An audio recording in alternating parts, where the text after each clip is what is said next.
തറയിൽ ഒരടി വ്യാസത്തിൽ മാത്രം പ്രകാശം പരക്കുന്ന ടോർച്ച് തെളിച്ചുകൊണ്ട് ഡിറ്റക്റ്റീവ് പുഷ്പരാജ് മുന്നോട്ട് നീങ്ങി. അടർന്നുപോയ വാതിൽപ്പാളി ചുവരിൽ ചാരി വെച്ചിരുന്ന ഒരു മുറിയുടെ അടുത്തെത്തിയപ്പോൾ മണ്ണിളകി മറിച്ചിക്കുന്ന ഒരു സാധനം അദ്ദേഹത്തിന്റെ വളരെ അടുത്തായി നിലകൊണ്ടു. ടോർച്ച് ഇടതുകൈയിൽ പിടിച്ചുകൊണ്ട് വലതുകരം കൊണ്ട് പോക്കറ്റിൽ നിന്ന് റിവോൾവർ എടുത്ത് ടോർച്ചിന്റെ പ്രകാശകിരണങ്ങളുടെ ഉള്ളിൽ വരത്തക്ക വിധമാക്കി അദ്ദേഹം ഇടതു കൈവിരൽ അമർത്തി. ആരാത്? ഉള്ളിൽ കൂന്താലി താഴ്ത്തിക്കൊണ്ടിരുന്നവൻ നിവർന്നു നിന്ന് അദ്ദേഹത്തിന്റെ നേർക്ക് ഇരു കൈകളും ഉയർത്തി. അനങ്ങിപ്പോയ ആ കുഴിക്കിൽ രണ്ടുപേരെയും ഞാൻ മറവ് ചെയ്യും. പുഷ്പരാജിന്റെ ആജ്ഞാസ്വരത്തിലുള്ള ശബ്ദമുയർന്നു. എന്തു വേണം? അയാൾ ചോദിച്ചു. നിങ്ങൾ ക്ഷേത്രത്തിന്റെ അടിയിലുള്ള തുരങ്കത്തിൽ നിന്നും കൊണ്ടുവന്ന മൃതശരീരം എടുത്ത് എന്റെ കൂടെ വരണം. അനുസരിച്ചേ മതിയാവൂ. പുഷ്പരാജ് ഒരു പടി കൂടി മുന്നോട്ട് കടന്നു. ഏത് മൃതശരീരം? അങ്ങനെയൊന്നും ഇവിടെ ഇല്ല, അവർ നിഷേധിച്ചു. എങ്കിൽ മരിക്കുവാൻ തയ്യാറായിക്കൊള്ളുക. റിവോൾവറിന്റെ കാഞ്ചിയിൽ അദ്ദേഹം വിരലമർത്തുവാൻ ഭാവിച്ചു. അരുത്, വെടിവെക്കരുത്. അതുവരെ നിശബ്ദനായി നിന്നിരുന്ന മൂന്നാമത്തെ ആൾ പറഞ്ഞു. എങ്കിൽ ഞാൻ പറഞ്ഞതുപോലെ ചെയ്യൂ, അദ്ദേഹം ആവശ്യപ്പെട്ടു. അതെടുത്തുകൊണ്ടുവരൂ, മൂന്നാമൻ നിർദ്ദേശം കൊടുത്തു. അവർ രണ്ടുപേരും അടുത്ത മുറിയിലേക്ക് കയറിപ്പോയി. അവിടെ നിന്നിരുന്ന അവരുടെ നേതാവെന്ന് തോന്നിക്കുന്ന ആൾ പുഷ്പരാജിന്റെ വലത് കൈയിലേക്ക് തന്നെ ശ്രദ്ധിച്ചു നിന്നു. നിമിഷങ്ങൾക്കകം അവർ രണ്ടുപേരും പ്രേതം മുറിയിൽ നിന്നും വഹിച്ചു കൊണ്ടുവന്നു. പുഷ്പരാജ് വാതിൽപ്പാളിയുടെ വശത്തേക്ക് നീങ്ങി നിന്നു. അവർ പുറത്തു കടന്നയുടനെ മൂന്നാമൻ അവരെ അനുഗമിച്ച് പിന്നോട്ട് തിരിഞ്ഞു നോക്കി. നടന്നുകൊള്ളൂ, ഞാൻ ഇവിടെ ഉണ്ട്. പുഷ്പരാജ് അത് പറഞ്ഞ ഞൊടിയിടയിൽ അവൻ ആ കനമേറിയ വാതിൽപ്പാളി അദ്ദേഹത്തിന്റെ ചുമലിലേക്ക് തള്ളിയിട്ടു. പക്ഷേ അത് മുൻകൂട്ടി പ്രതീക്ഷിച്ചിരുന്ന അദ്ദേഹം ഇടതുകൈ കൊണ്ട് അത് തടഞ്ഞു. ആ സമയം അവൻ അദ്ദേഹത്തിന്റെ മേൽ ചാടി വീണു. പുഷ്പരാജ് ആ മരപ്പലക കൊണ്ട് അവനെ തടഞ്ഞു. റിവോൾവർ ഉപയോഗിക്കുന്നത് ശരിയല്ലെന്ന് ബോധ്യമായതുകൊണ്ട് അദ്ദേഹം വാതിൽപ്പാളി കൊണ്ട് അവനെ ചെറുത്തു നിർത്തിക്കൊണ്ടിരുന്നു.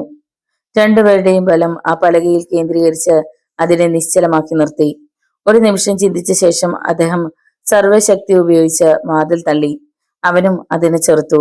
പെട്ടെന്ന് അദ്ദേഹം ഒരു വശത്തേക്ക് വഴുതി മാറി പലകയിൽ നിന്നും കൈവിട്ടു. അപ്രതീക്ഷിതമായ ഒരു പ്രവൃത്തിയായതിനാൽ അവൻ പലകയോടൊപ്പം തറയിൽ കമിഴ്ന്നു വീണു. പുഷ്പരാജിന്റെ ഇടതുകാൽ അവന്റെ മുതുകിൽ ശക്തിയായി പതിഞ്ഞു. പിന്നീട് അവൻ അനങ്ങിയില്ല. തങ്ങളുടെ നേതാവ് വിജയിക്കുമെന്നുള്ള വിശ്വാസമുണ്ടായിരുന്നുള്ളതുകൊണ്ട് പ്രേതം ചുമന്നുകൊണ്ട് നിന്നിരുന്നവർ അവിടെ നിന്നും ചലിക്കാതെ നിന്നു. ഇനി നടന്നുകൊള്ളൂ, അവൻ കുറെ കഴിഞ്ഞ് പുറത്തു വന്നോളൂ. പുഷ്പരാജിന്റെ ആജ്ഞയ്ക്ക് വശംവദനായി അവർ മുന്നോട്ട് നടന്നു. ഒരു വാനിനല്ലേ നിങ്ങൾ ഇതും കൊണ്ട് വന്നത്? നടക്കുന്നതിനിടയിൽ അദ്ദേഹം അവരോട് ചോദിച്ചു. അതെ, അതിൽ പിന്നിലായി നടന്നിരുന്ന ആൾ പറഞ്ഞു. ആ വാൻ എവിടെ കിടക്കുന്നു? റോഡിൽ അല്പം മുന്നോട്ട് നീങ്ങി കിടക്കുന്നു. അതിൽ കൊണ്ടുപോയി ഇത് കിടത്തണം. അദ്ദേഹം പറഞ്ഞതുപോലെ തന്നെ അവർ പ്രവർത്തിച്ചു. ഇനി നിങ്ങൾ രണ്ടുപേരും വാനിൽ കയറിക്കോളൂ. അവർ പിന്നിൽ കയറിയ ഉടനെ അദ്ദേഹം പുറത്തുനിന്ന് ഡോർ അടച്ച് മുൻവശത്ത് നിന്ന് ഡ്രൈവർ ഇരുന്ന സീറ്റിലിരുന്നു. കാർ അവിടെ തന്നെ ഉപേക്ഷിച്ച ശേഷം അദ്ദേഹം മുന്നോട്ട് പോയി. പോലീസ് സ്റ്റേഷന്റെ മുന്നിലെത്തി അദ്ദേഹം ഹോൺ അടിച്ചു. ഇൻസ്പെക്ടറെ കാണണം. അടുത്തു വന്ന ഒരു പോലീസ് ഉദ്യോഗസ്ഥനോട് അദ്ദേഹം പറഞ്ഞു. അദ്ദേഹം ഇവിടെ ഇല്ല, ടിസിയിലാണ്. എങ്കിൽ ഒന്ന് ഡ്രൈവ് ചെയ്യൂ. ഡിറ്റക്റ്റീവ് പുഷ്പരാജ് ക്ഷേത്രത്തിൽ കാണുമെന്ന് പറയൂ. ഇത്രമാത്രം പറഞ്ഞാൽ മതിയോ സർ? അവൻ പെട്ടെന്ന് സല്യൂട്ട് ചെയ്തു. മതി, അദ്ദേഹത്തിന് അറിയാം. പുഷ്പരാജ് ക്ഷേത്രത്തിലേക്ക് വാൻ വിട്ടു. അവിടെ എത്തിയപ്പോൾ കാവൽ നിർത്തിയിരുന്ന രണ്ട് ഉദ്യോഗസ്ഥന്മാരും മറിഞ്ഞിരുന്ന ഭാഗത്തു നിന്നും പുറത്തു വന്നു. ഈ ശരീരം കിടന്ന സ്ഥലത്ത് തന്നെ കൊണ്ടുപോയി കിടത്തണം. ഞാൻ പിന്നാലെ വരാം. അവർ അതുമായി താഴേക്ക് നടന്നു. നിങ്ങൾ രണ്ടുപേരും അവരുടെ കൂടെ പോകൂ. അത് കിടത്തിയാൽ ഉടൻ അവരെ പിടിച്ചുകൊള്ളണം. ഉദ്യോഗസ്ഥന്മാർ അവരെ പിന്തുടർന്നു. അരമണിക്കൂർ കഴിഞ്ഞപ്പോൾ ഇൻസ്പെക്ടർ പാഞ്ഞെത്തി. എന്തുണ്ട് വിശേഷം? അദ്ദേഹം തിരക്കി. സാധനം യഥാസ്ഥാനത്ത് തന്നെ കിടത്തിയിട്ടുണ്ട്. അത് കടത്തിക്കൊണ്ടുപോയവരുമുണ്ട്. അവരെ ചോദ്യം ചെയ്താൽ ചിലതൊക്കെ മനസ്സിലാക്കാൻ കഴിഞ്ഞേക്കും. ഒരു കാര്യം കൂടിയുണ്ട്. കാർ ഈ ശവം മറവ് ചെയ്യാൻ ശ്രമിച്ചിരുന്ന സ്ഥലത്തിട്ടിട്ടാണ് ഞാൻ പോകുന്നത്. അവിടെ ബോധരഹിതനായ ഒരാളുണ്ട്. അവനെയും കൂട്ടി ആരെങ്കിലും പോലീസ് ക്ലബിൽ എത്തണം. ഞാൻ ഹോട്ടലിലേക്ക് പോകട്ടെ? പുഷ്പരാജ് സൗദാമിനിയുടെ കാര്യം ഓർമ്മിച്ചുകൊണ്ട് പറഞ്ഞു. ഇവിടെയുള്ള പോലീസുകാരിൽ ഒരാളെയും അതിനായി അയക്കുവാൻ നിവൃത്തിയില്ലല്ലോ. താങ്കൾ തന്നെ സ്റ്റേഷനിൽ പറയൂ. സ്ഥലം പറഞ്ഞു കൊടുത്താൽ അവർ പോയിക്കോളും. ഇൻസ്പെക്ടറുടെ അഭിപ്രായപ്രകാരം അദ്ദേഹം യാത്രയായി. സ്റ്റേഷനിൽ രണ്ടുപേരെ അതിനായി ചുമതലപ്പെടുത്തിയതിനു ശേഷം അദ്ദേഹം ഹോട്ടലിലേക്ക് പോയി. വാതിൽ തട്ടിയ ഉടൻ സൗദാമിനി വാതിൽ തുറന്നു. എന്തുണ്ട് വിശേഷം? അദ്ദേഹം ചോദിച്ചു. 1 മണിക്കൂർ മുമ്പ് വരെ ടേപ്പ് റെക്കോർഡർ പ്രവർത്തിച്ചുകൊണ്ടിരുന്നു. പിന്നീട് നിശ്ചലമായി. അവർ ഉറങ്ങിയെന്നാണ് തോന്നുന്നത്. സൗദാമിനി റെക്കോർഡർ മേശപ്പുറത്ത് വെച്ച് അതിന്റെ ടേപ്പ് പിന്നോട്ട് തിരിച്ചു. ആ മനുഷ്യനെ കൊല്ലേണ്ട ആവശ്യമെന്തായിരുന്നു? പുരുഷന്റെ ശബ്ദം. അയാളെ വധിക്കണമെന്ന നിർദ്ദേശമുണ്ടായിരുന്നു. ആരുടെ? കഴുകൻ. കഴുകനോ? അതാണ് നേതാവിന്റെ അടയാളം. ആ പേരിലെ അദ്ദേഹം അറിയുകയുള്ളൂ. അയാളെ വധിച്ചത് എന്തിനായിരിക്കുമെന്ന് ഭവതിക്ക് അറിയാമോ? പോലീസ് വൃത്തങ്ങൾ അയാളെ തിരിച്ചറിഞ്ഞു കഴിഞ്ഞു. അങ്ങനെ തിരിച്ചറിഞ്ഞു കഴിഞ്ഞാൽ പിന്നീട് അയാളെ സംഘത്തിൽ നിന്ന് നീക്കം ചെയ്യുകയാണ് അടുത്ത പടി.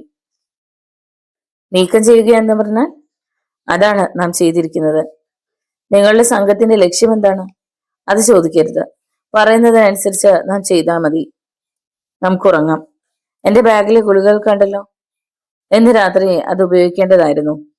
ടേപ്പ് റെക്കോർഡിലെ രഹസ്യ സംഭാഷണം അവസാനിച്ചു. ആ രണ്ടുപേരെയും അറസ്റ്റ് ചെയ്യണം. പുഷ്പരാജ് വാതിൽ തുറന്ന് താഴെ ഇറങ്ങി. ഫോണിനടുത്ത് തനിക്ക് പരിചിതനായ ചെറുപ്പക്കാരനാണ് ഇരുന്നിരുന്നത്. അദ്ദേഹം ഫോണെടുത്ത് ഇൻസ്പെക്ടർക്ക് ഡയൽ ചെയ്തു. കോഡ് ഭാഷയിൽ അദ്ദേഹം ചെറുപ്പക്കാരന് മനസ്സിലാകാത്ത രീതിയിൽ വിവരം ധരിപ്പിച്ച ശേഷം വീണ്ടും മുറിയിൽ വന്നു. സൗദാമിനി ഉറങ്ങിക്കൊള്ളൂ. ഇടയ്ക്കൊന്ന് ചോദിച്ചോട്ടെ? എന്താണ്? സൗദാമിനിയുടെ അടുത്ത പ്രോഗ്രാം എന്താണെന്ന് പറഞ്ഞില്ലല്ലോ. നാം ഒന്നിച്ചു നടന്ന ചിലപ്പോൾ കുഴപ്പങ്ങൾ സംഭവിക്കാനിടയുണ്ട്. എന്നെ ഏതാണ്ട് മനസ്സിലാക്കിയ ലക്ഷണമുണ്ട്. തനിക്ക് ലഭിച്ച കവറിലെ ഉള്ളടക്കം മനസ്സിൽ ഓർമ്മിച്ചുകൊണ്ട് അദ്ദേഹം പറഞ്ഞു. കഴുകന്റെ ചിത്രം അപ്പോഴും അദ്ദേഹത്തിന്റെ കൺമുന്നിൽ തെളിഞ്ഞു നിന്നു. ഞാൻ ബോംബെക്ക് പോകാനാണ് തീരുമാനിച്ചിരിക്കുന്നത്. പക്ഷേ ഇതിന്റെ പര്യവസാനം അറിഞ്ഞാൽ കൊള്ളാമെന്നുണ്ടായിരുന്നു. സൗദാമിനി കിടക്കയിൽ തലയണ ഉയർത്തി വെച്ചുകൊണ്ട് പറഞ്ഞു. സൗദാമിനിക്ക് ഈ കേസിൽ ഇത്രമാത്രം താല്പര്യം എന്താണ്? അന്ന് വരെ ചോദിക്കാതിരുന്ന ഒരു സംഗതി അദ്ദേഹം ആരാഞ്ഞു. അതിന് കാരണം ഞാൻ ഇതുവരെ താങ്കളെ ധരിപ്പിക്കുവാൻ കഴിഞ്ഞില്ല. ഞാൻ ഇതുവരെ താങ്കളോട് പറഞ്ഞതൊക്കെ കളവായിരുന്നു. എന്റെ ഭർത്താവിനെ അന്വേഷിച്ചാണ് ഞാൻ ഇറങ്ങിയിരിക്കുന്നത്.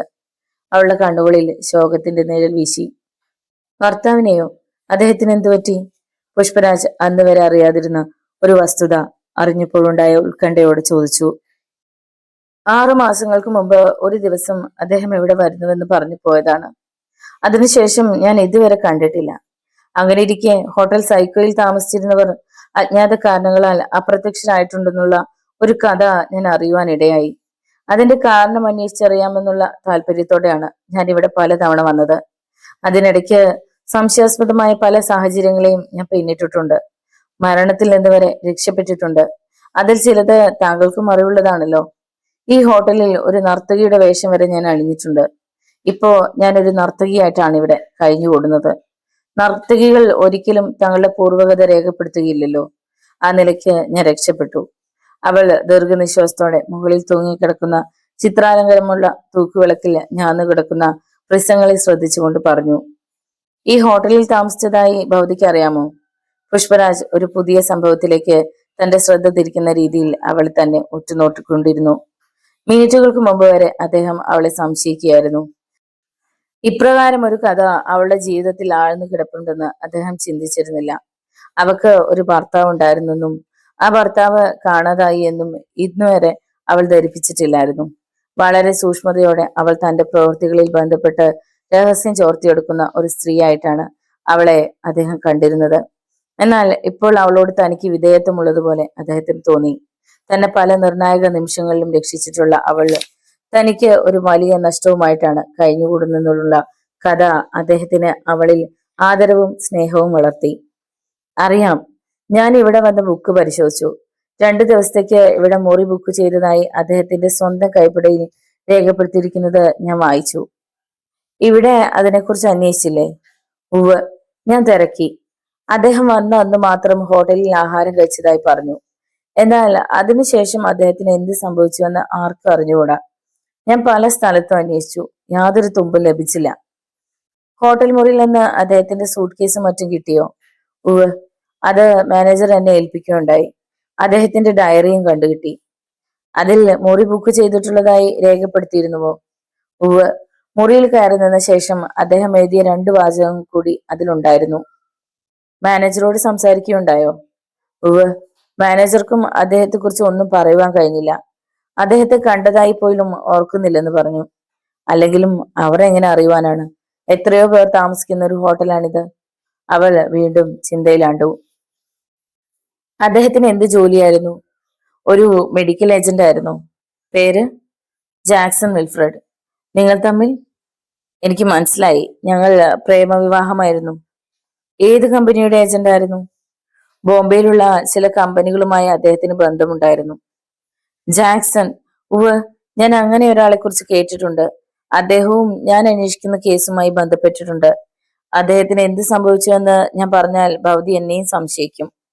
ഡിറ്റക്റ്റീവ് പുഷ്പരാജ് അവളുടെ മുഖത്തെ മാംസപേശികൾ വലിഞ്ഞു മുറുകുന്നതും കവിൾത്തടങ്ങൾ അജ്ഞാതമാകുന്നതും കണ്ടു. ശിലാപ്രതിമ പോലെ തന്റെ മുറിയിൽ കിടക്കുന്ന ആ യുവതി വിവാഹിതയാണെന്ന് അദ്ദേഹം അപ്പോൾ മാത്രമാണ് അറിഞ്ഞത്. അതുവരെ അവളിൽ നിന്നുണ്ടായ മാന്യമായ പെരുമാറ്റത്തിന്റെ കാരണവും അതുകൊണ്ടായിരിക്കുമെന്ന് അദ്ദേഹം ഊഹിച്ചു. ഇല്ല, ഞാൻ താങ്കളെ ഒരിക്കലും സംശയിക്കില്ല. താങ്കൾ ആരെന്ന് എനിക്കറിയാം. താങ്കളുടെ ലക്ഷ്യം സഫലീകരിക്കട്ടെ എന്ന് ആഗ്രഹിക്കുന്ന ഒരാളാണ് ഞാൻ. എന്റെ അന്വേഷണത്തിന്റെ പാതയും താങ്കളുടെ വഴിയും ഒന്നാണെന്ന് ഞാൻ ഇതിനകം തന്നെ മനസ്സിലാക്കിയിട്ടുണ്ട്. അവൾ കിടക്കയിൽ നിന്ന് ശരീരം അനക്കാതെ പറഞ്ഞു. മിസ്റ്റർ ജാക്സനെ കുറിച്ച് ഭൗതിക്ക് ലഭിച്ചിരുന്ന രഹസ്യ റിപ്പോർട്ടിനെ കുറിച്ച് അവളോട് എങ്ങനെ പറയുമെന്ന് അദ്ദേഹം സംശയിച്ചു. രാത്രി ജാക്സൺ ഒരു അഭിസാരികയുമായി ഹോട്ടൽ സൈക്കോയിൽ കഴിഞ്ഞുകൂടിയതായി അദ്ദേഹത്തിന് വിവരം ലഭിച്ചിട്ടുണ്ട്. ആ സ്ത്രീയുടെ പേര് മെറ്റിൽഡ എന്നായിരുന്നു. പിറ്റേന്ന് നേരം പ്രഭാതമായപ്പോൾ അവളെ കാണാതായി. 2 ദിവസത്തിനകം ജാക്സണും വധിക്കപ്പെട്ടു. ഇത്രയും സംഭവങ്ങൾ അവളോട് എപ്രകാരം തെളിച്ചു പറയും? അതല്ല, ഒരുപക്ഷെ സൗദാമിനി ഇതെല്ലാം അറിഞ്ഞിരിക്കുമോ? ശരിയാണ്, ഭവതിയെ ഞാൻ മനസ്സിലാക്കി കഴിഞ്ഞു. പക്ഷെ ജാക്സനെ കുറിച്ച് ഭവതിക്ക് അറിയാവുന്നത് എനിക്കും അറിഞ്ഞുകൂടൂ. ഏതായാലും അതിനെക്കുറിച്ചുള്ള വിശദമായ റിപ്പോർട്ട് കഴിയുന്നതും വേഗം തരുവാൻ ശ്രമിക്കുന്നതാണ്. ഭവതി എന്താണ് ബോംബെക്ക് പോകുന്നത്? പുഷ്പരാജ് അവളുടെ ചിന്താഗതി മാറ്റുവാൻ ശ്രമിച്ചു. ബോംബെയിൽ എൻ്റെ ഒരു അമ്മാവുണ്ട്. അദ്ദേഹത്തിന്റെ കൂടെ കുറെ നാൾ കഴിഞ്ഞുകൂടാമെന്ന് വിചാരിക്കുന്നു. മാത്രമല്ല, ബോംബെയിലെ മെഡിക്കൽ കമ്പനികളിൽ ഒരു ഏജന്റായി വർക്ക് ചെയ്യുവാനും ഞാൻ ആഗ്രഹിക്കുന്നു. അദ്ദേഹം ജോലി ചെയ്ത അതേ കമ്പനികളിൽ കയറിപ്പറ്റുവാനാണ് ഞാൻ ശ്രമിക്കുന്നത്. ചിലപ്പോ അദ്ദേഹത്തിന്റെ അന്തർധാനത്തിന്റെ കാരണം കണ്ടുപിടിക്കാൻ കഴിയുമെന്നും ഞാൻ വിശ്വസിക്കുന്നു. അപ്പോ എന്താണ് യാത്ര തിരിക്കുവാൻ തീരുമാനിച്ചിരിക്കുന്നത്? പുഷ്പരാജ് ചോദിച്ചു. നാളെ തന്നെ ഞാൻ പോകും. താങ്കൾക്ക് എന്റെ വിലാസം തരാം. അതനുസരിച്ച് താങ്കളെ ചിലപ്പോൾ എനിക്ക് സഹായിക്കുവാനും കഴിയും. അവൾ മുഖം തിരിച്ചു നോക്കി. തീർച്ചയായും ഭവതിയുടെ സഹായം ഞാൻ പ്രതീക്ഷിക്കുന്നു. പുഷ്പരാജ് ടേപ്പ് റെക്കോർഡിൽ ശ്രദ്ധിച്ചുകൊണ്ട് പറഞ്ഞു. പുറത്ത് ബൂട്ട്സിന്റെ ശബ്ദമായിരുന്നു. അടുത്ത മുറിയുടെ വാതിലിൽ തട്ടുന്ന ശബ്ദമായിരുന്നു. 10 മിനിറ്റുള്ളിൽ ആരൊക്കെയോ നടന്നകലുന്ന കാലടി ശബ്ദവും കേട്ടു. അപ്പുറത്തുള്ളവരെ അറസ്റ്റ് ചെയ്തു കഴിഞ്ഞതായി പുഷ്പരാജ് തീരുമാനിച്ചു. എന്താണ് പുറത്ത്? സൗദാമിനി കട്ടിലിൽ എണീറ്റിരുന്നു കൊണ്ട് ചോദിച്ചു. അവരെ അറസ്റ്റ് ചെയ്തു കഴിഞ്ഞു. ഇനി കൂടുതൽ സംഭവങ്ങൾ വെളിച്ചത്ത് വരുമെന്ന് ഞാൻ വിശ്വസിക്കുന്നു. പുഷ്പരാജ് ആത്മവിശ്വാസം സ്ഫുരിക്കുന്ന സ്വരത്തിൽ പറഞ്ഞു. അവരെ പിടിച്ചതുകൊണ്ട് കുറെയൊക്കെ കാര്യങ്ങൾ വെളിച്ചത്ത് വരുമെന്ന് എനിക്ക് ഉറപ്പുണ്ട്, സൗദാമിനി അഭിപ്രായപ്പെട്ടു. അവരെ പോലീസ് ക്ലബിലേക്ക് കൊണ്ടുപോകാനാണ് ഞാൻ നിർദ്ദേശിച്ചിരിക്കുന്നത്. ഞാൻ ഉടനെ അങ്ങോട്ട് പോവുകയാണ്. ഞാൻ വന്നു കഴിഞ്ഞേ ഭവതി പോകാവൂ. ഡിറ്റക്റ്റീവ് പുഷ്പരാജ് ടോർച്ച് എടുത്തുകൊണ്ട് പുറത്തിറങ്ങി. അദ്ദേഹം പോയി കഴിഞ്ഞ് സൗദാമിനി വാനിറ്റി ബാഗിൽ നിന്ന് ക്യാപ്സൂൾ സൂക്ഷിച്ചിരുന്ന കുപ്പി വെളിയിലെടുത്ത് തിരിച്ചു മറിച്ചു നോക്കിയ ശേഷം അത് തുറക്കുവാൻ ഭാവിച്ചു. അതിനുള്ളിൽ തിളങ്ങുന്ന ആ ഗുളികകൾ എന്താണെന്ന് കുപ്പിയുടെ പുറത്ത് എഴുതിയിരുന്നില്ല. എങ്കിലും അത് അടച്ച് സീല് ചെയ്തിരുന്നു. വളരെ മാന്യമായ രീതിയിലാണ് നിങ്ങളോട് ഞാൻ പെരുമാറാൻ പോകുന്നത്. ആ മാന്യത സ്വീകരിച്ച് അതിനുള്ള മറുപടി തന്നുകൊണ്ടിരുന്ന നിങ്ങൾക്ക് നല്ലത്. ഡിറ്റക്റ്റീവ് പുഷ്പരാജ് ഹോട്ടൽ മുറിയിൽ നിന്നും അറസ്റ്റ് ചെയ്തു കൊണ്ടുവന്ന യുവതിയോടുള്ള അന്വേഷണത്തിന് ആരംഭമിട്ടു. അവരുടെ കൂടെ ഉണ്ടായിരുന്ന പുരുഷനെയും മൃതശരീരം വഹിച്ചു കൊണ്ടുവരികയും ഒരു മുറിയിലാക്കിയ ശേഷം അവർ തമ്മിൽ സംസാരിക്കാതിരിക്കാനുള്ള ഏർപ്പാടുകൾ ചെയ്തു. പ്രവർത്തന നിരതരായ 2 പോലീസ് ഉദ്യോഗസ്ഥന്മാർ അവർക്ക് കാവൽ നിന്നു. ഓരോരുത്തരെയും പ്രത്യേക മുറിക്കുള്ളിലാക്കി ചോദ്യം ചെയ്യുവാനും അത് മറ്റുള്ളവർ കേൾക്കാതിരിക്കാനുമുള്ള സജ്ജീകരണം കെട്ടിടത്തിൽ ചെയ്തിരുന്നു. മുകളിലത്തെ നിലയിൽ ചോദ്യം ചെയ്യാനുള്ളവരെ സൂക്ഷിച്ചിരുന്നു. വളരെ സമയം വൈകിയിരുന്നതിനാൽ കെട്ടിടത്തിന്റെ ഗേറ്റിൽ ആയുധങ്ങളോടുകൂടിയ പോലീസ് ഉദ്യോഗസ്ഥന്മാർ കാവൽ നിന്നിരുന്നു. അതുകൂടാതെ മതിൽക്കെട്ടിനുള്ളിൽ പാറാവും ഏർപ്പെടുത്തിയിരുന്നു.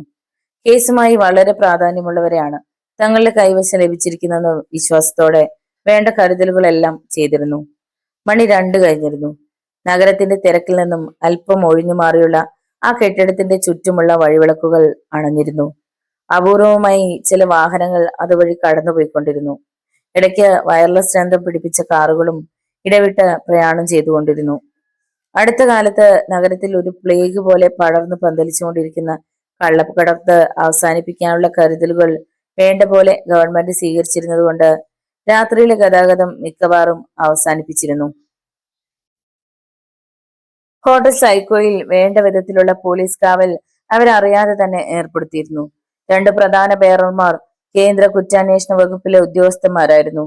അവിടെ വന്ന് താമസിക്കുന്നവരുടെയും അവരുമായി ഇടപഴകുന്നവരുടെയും പ്രവർത്തനങ്ങൾ സശ്രദ്ധം അവർ വീക്ഷിച്ചുകൊണ്ടിരുന്നു. കുറ്റാന്വേഷണ വകുപ്പിന് തലവേദനയായി മാറിയിട്ടുള്ള ആ സംഭവങ്ങൾക്ക് ഒരു പര്യവസാനം കാണുന്നതിന് എല്ലാവരും ഒത്തുചേർന്നു. യുവതി സോഫയിൽ വിളറിയ മുഖത്തോടെ ഇരുന്നു.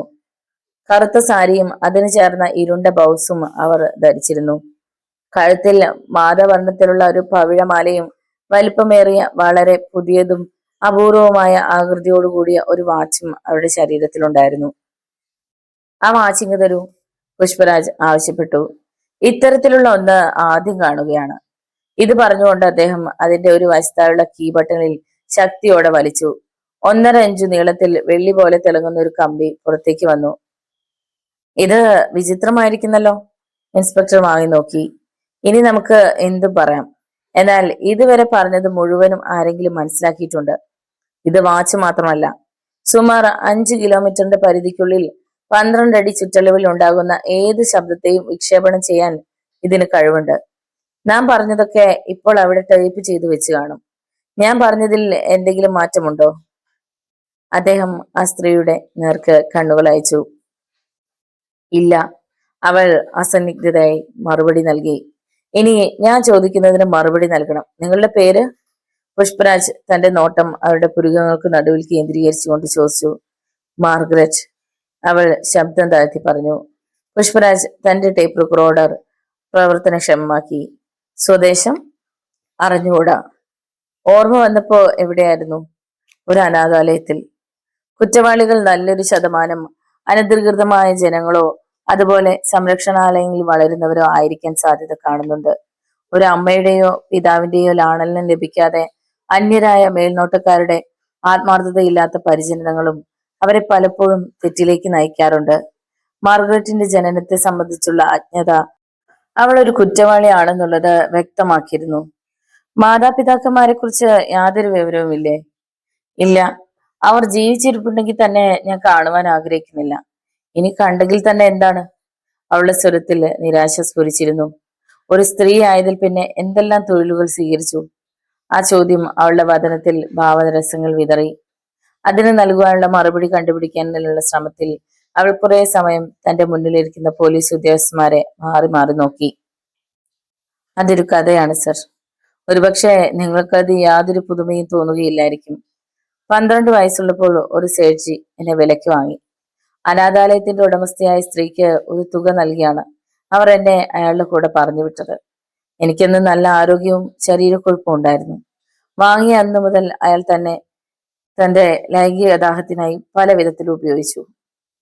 അങ്ങനെ മാന്യരൊന്ന് പകൽ നടിക്കുന്ന മൃഗങ്ങളെ തിരിച്ചറിഞ്ഞു. സേട്ടിന്റെ ചില അടുത്ത സ്നേഹിതന്മാർക്കും മദ്യപാനത്തിന് ശേഷം എന്നെ നൽകിയിരുന്നു. അങ്ങനെ പ്രായപൂർത്തിയായപ്പോ ഞാനൊരു അഭിസാരികയായി തീർന്നു. എന്റെ ഹൃദയത്തിൽ സ്ത്രീ സഹജമായ സ്നേഹത്തിനും വാത്സല്യത്തിനും ഒരിക്കൽ പോലും സ്ഥാനമുണ്ടായിരുന്നില്ല. എന്തു പ്രവൃത്തിയും ചെയ്യുവാനുള്ള ഒരു ഉറപ്പ് എനിക്ക് ലഭിച്ചു കഴിഞ്ഞിരുന്നു. സേട്ടിൽ നിന്നും പിണങ്ങിയതെപ്പോഴാണ്? ഇൻസ്പെക്ടർ ചോദിച്ചു. പുഷ്പരാജ് ആ സ്ത്രീയുടെ കഥ അനുഭാവപൂർവ്വം ശ്രവിച്ചെങ്കിലും അതൊരിക്കലും പുറത്തു പ്രകടിപ്പിക്കുകയില്ല. തങ്ങളുടെ സംസാരത്തിൽ വഴുതി വീണു കഴിഞ്ഞാൽ പിന്നീട് അവർ ഒരിക്കലും സത്യം തുറന്നു പറയുകയില്ലെന്ന് അദ്ദേഹത്തിന് അറിയാമായിരുന്നു. സേട്ടിൽ നിന്നും ഞാൻ പിണങ്ങിയല്ല പോന്നത്. ആ മൃഗത്തെ കൊന്നുകളഞ്ഞ ശേഷമാണ് രക്ഷപ്പെട്ടത്. അതിന് പ്രേരിപ്പിച്ച ഒരു യുവാവുണ്ടായിരുന്നു. അയാളുടെ പ്രേരണ മൂലം ഞാൻ ആ സേട്ടിന് വിഷം കൊടുത്തു കൊന്നു. വിഷം തന്നതും ആ ചെറുപ്പക്കാരനായിരുന്നു. സേട്ടിന്റെ സേഫിൽ നിന്ന് ഞാൻ എടുക്കാവുന്നിടത്തോളം സ്വർണവും നോട്ടും എടുത്തു. അയാളെ പിന്തുടർന്നു. പക്ഷെ അയാൾ വഴിക്ക് വെച്ച്, അതായത് ബോംബെയിൽ നിന്ന് നാഗ്പൂരിലേക്കുള്ള തീവണ്ടിയിലെ ഫസ്റ്റ് ക്ലാസ് റൂമിൽ വെച്ച് എന്നെ വധിക്കുവാൻ ശ്രമിച്ചു. അത് മനസ്സിലാക്കിയ ഞാൻ അതിനെ തരണം ചെയ്യുവാൻ ഒരുങ്ങിയിരുന്നു. തീവണ്ടി 100 മൈൽ വേഗതയിൽ പാഞ്ഞുകൊണ്ടിരുന്നു. ആ യുവതിയുടെ ചിന്തകൾ അവിടെ ഉയർന്നു നിൽക്കുന്ന കുന്നുകളെയും കുറ്റിക്കാടുകളെയും പകഞ്ഞു കീറിക്കൊണ്ട് മുന്നോട്ട് നീങ്ങിക്കൊണ്ടിരിക്കുന്ന തീവണ്ടിയുടെയും അതിനുള്ളിൽ തന്നെ വധിക്കുവാൻ കാത്തിരിക്കുന്ന ചെറുപ്പക്കാരന്റെ വിമത്സമായ വദനത്തിലേക്കും പതിഞ്ഞു. കണ്ടുമറന്ന ഒരു ചലച്ചിത്രത്തിലെ രംഗം പോലെ അവർ അത് കുറെ സമയം കണ്ടിരുന്നു. വണ്ടിയുടെ ഇരുവശത്തേക്കുമുള്ള ആട്ടം നിന്നിരുന്നു. ഒരു ശരം പോലെ അത് പാഞ്ഞുകൊണ്ടിരിക്കുന്നു. ഇടയ്ക്കുള്ള ഒരു സ്റ്റേഷനിൽ വണ്ടി നിന്നു. ഒരു സ്റ്റേഷൻ മാസ്റ്റർ മാത്രം അവിടെ നിൽക്കുന്നത് കണ്ടു. ആരും ഇറങ്ങുവാനും കയറുവാനും ഉണ്ടായിരുന്നില്ല. അവിടെ ഇറങ്ങിയാൽ എന്തെന്ന് അവൾ ആഗ്രഹിച്ചു. പക്ഷെ മുന്നിലിരിക്കുന്ന ആൾ അവരുടെ ഓരോ ചലനങ്ങളെയും വീക്ഷിച്ചുകൊണ്ട് തന്നെ ഇരുന്നു. മാസ്റ്റർ കീ ഡ്രൈവറുടെ കയ്യിൽ കൊടുത്തു. ഇരുമ്പുപാളത്തിൽ ചക്രങ്ങൾ നിരങ്ങി നീങ്ങി വേഗത വർദ്ധിച്ചപ്പോൾ ഹൃദയത്തിൽ നിന്നും വീണ്ടും ഭീതിയുടെ നിഴൽ പരന്നു. ഇരുളിൽ മുൻവശത്തുള്ള പ്രകാശത്തിന്റെ അസ്ത്രം പായിച്ചുകൊണ്ട് വണ്ടി മുന്നോട്ടു പോയി. ചെറുപ്പക്കാരൻ സാവധാനം എണീറ്റു. അലക്ഷ്യമായി ഒരു സിഗരറ്റ് അയാൾ കൊളുത്തി. അടുത്ത നിമിഷം അയാൾ അവളുടെ കയ്യിൽ കടന്നു പിടിച്ചു. രണ്ടുപേരും തമ്മിൽ ബലാബലം പരീക്ഷിച്ചു. അവളെ വലിച്ചഴിച്ചുകൊണ്ട് അയാൾ വാതിൽക്കലെത്തി. വാതിൽ തുറക്കപ്പെട്ടു. അയാളുടെ ഒരു കൈ അവളുടെ ശരീരത്തിൽ നിന്ന് സ്വതന്ത്രമായപ്പോൾ അവൾ സർവശക്തിയും പ്രയോഗിച്ച് അയാളെ മുന്നോട്ട് തള്ളി. അയാൾ ഒരു നിഴൽ പോലെ പുറത്തേക്ക് മറിഞ്ഞു. വസ്ത്രങ്ങൾ ശരിയാക്കി യാതൊന്നും അറിയാത്തതുപോലെ അവൾ തന്റെ സീറ്റിൽ വന്നിരുന്നു. ഞാൻ അയാളെ ഓടിക്കൊണ്ടിരിക്കുന്ന തീവണ്ടിയിൽ നിന്നും പുറത്തേക്ക് പിടിച്ച് തള്ളി. അയാളുടെ കഥ കഴിഞ്ഞു എന്നാണ് തോന്നുന്നത്. പിന്നീട് അയാളെ ഞാൻ കണ്ടിട്ടില്ല, അവൾ പറഞ്ഞു നിർത്തി. പിന്നീട് പുഷ്പരാജിന്റെ നാവ് ചലിച്ചു. അതിനുശേഷം എന്റെ ജീവിതത്തിന് യാതൊരു കടിഞ്ഞാണും ഇല്ലായിരുന്നു. അയാളുടെ കയ്യിലുണ്ടായിരുന്ന സ്വർണ്ണ സ്വത്തുക്കളും എനിക്ക് ലഭിച്ചു. ഞാനത് ബാഗിൽ നിക്ഷേപിച്ചില്ല. ഒരു വലിയ ഹോട്ടലിൽ ഞാൻ ഒരു മുറി വാടകയ്ക്ക് എടുത്തു. ഹോട്ടൽ ബോയുമായി ഞാൻ ബന്ധപ്പെട്ടു. നഗരത്തിലെ ധനാഢ്യന്മാർ എല്ലാവരും എന്റെ ചൊൽപ്പിടിയിലായി. മധുരാപുരിയിലെ വാസവദത്തയെ പോലെയാണ് ഞാൻ കഴിഞ്ഞിരുന്നതെന്ന് വേണമെങ്കിൽ പറയാം. ആ ഇടയ്ക്ക് പല തുറകളിലും പെട്ട ആളുകളുമായി ബന്ധപ്പെട്ടു. ആരെങ്കിലും ഒരു കാര്യം ഏർപ്പെടുത്തിയാൽ അത് നടത്തി കൊടുക്കുക എന്ന ജോലി മാത്രമേ ഇപ്പോഴെനിക്കുള്ളൂ. നിങ്ങൾ എന്തിനാണ് ആ മനുഷ്യനെ കൊന്നത്? നിങ്ങൾ എന്നെ അറസ്റ്റ് ചെയ്യുമ്പോൾ എന്റെ കൂടെ ഉണ്ടായിരുന്ന ഒരു കപ്പൽ ജോലിക്കാരനില്ലേ, അയാളുടെ നിർദ്ദേശം അനുസരിച്ചായിരുന്നു അയാളെ കൊന്നത്. ഞാനും അയാളും കൂടിയാണ് ആ കൃത്യം ചെയ്തത്. അയാൾ നിങ്ങളെ ഏൽപ്പിച്ചത് എന്തായിരുന്നു? അതിനുള്ളിൽ കുറെ വൈരക്കല്ലുകളും സ്വർണവും ഉണ്ടായിരുന്നു. അതിന് ആ മനുഷ്യനെ കൊല്ലേണ്ട ആവശ്യം എന്തായിരുന്നു? അയാൾ പോലീസിന്റെ നോട്ടപ്പുള്ളിയാണെന്ന് മനസ്സിലായതുകൊണ്ടാണ് അങ്ങനെ ചെയ്തത്. കല്ലുകൊണ്ട് അയാളുടെ തലക്കിടിച്ചത് ആരായിരുന്നു? ഞാൻ തന്നെയാണ് അത് ചെയ്തത്. വളരെ ലാഘവത്തോടെ അവൾ അത് പറയുമ്പോൾ പുഷ്പരാജും ഇൻസ്പെക്ടറും തരിച്ചിരുന്നു പോയി.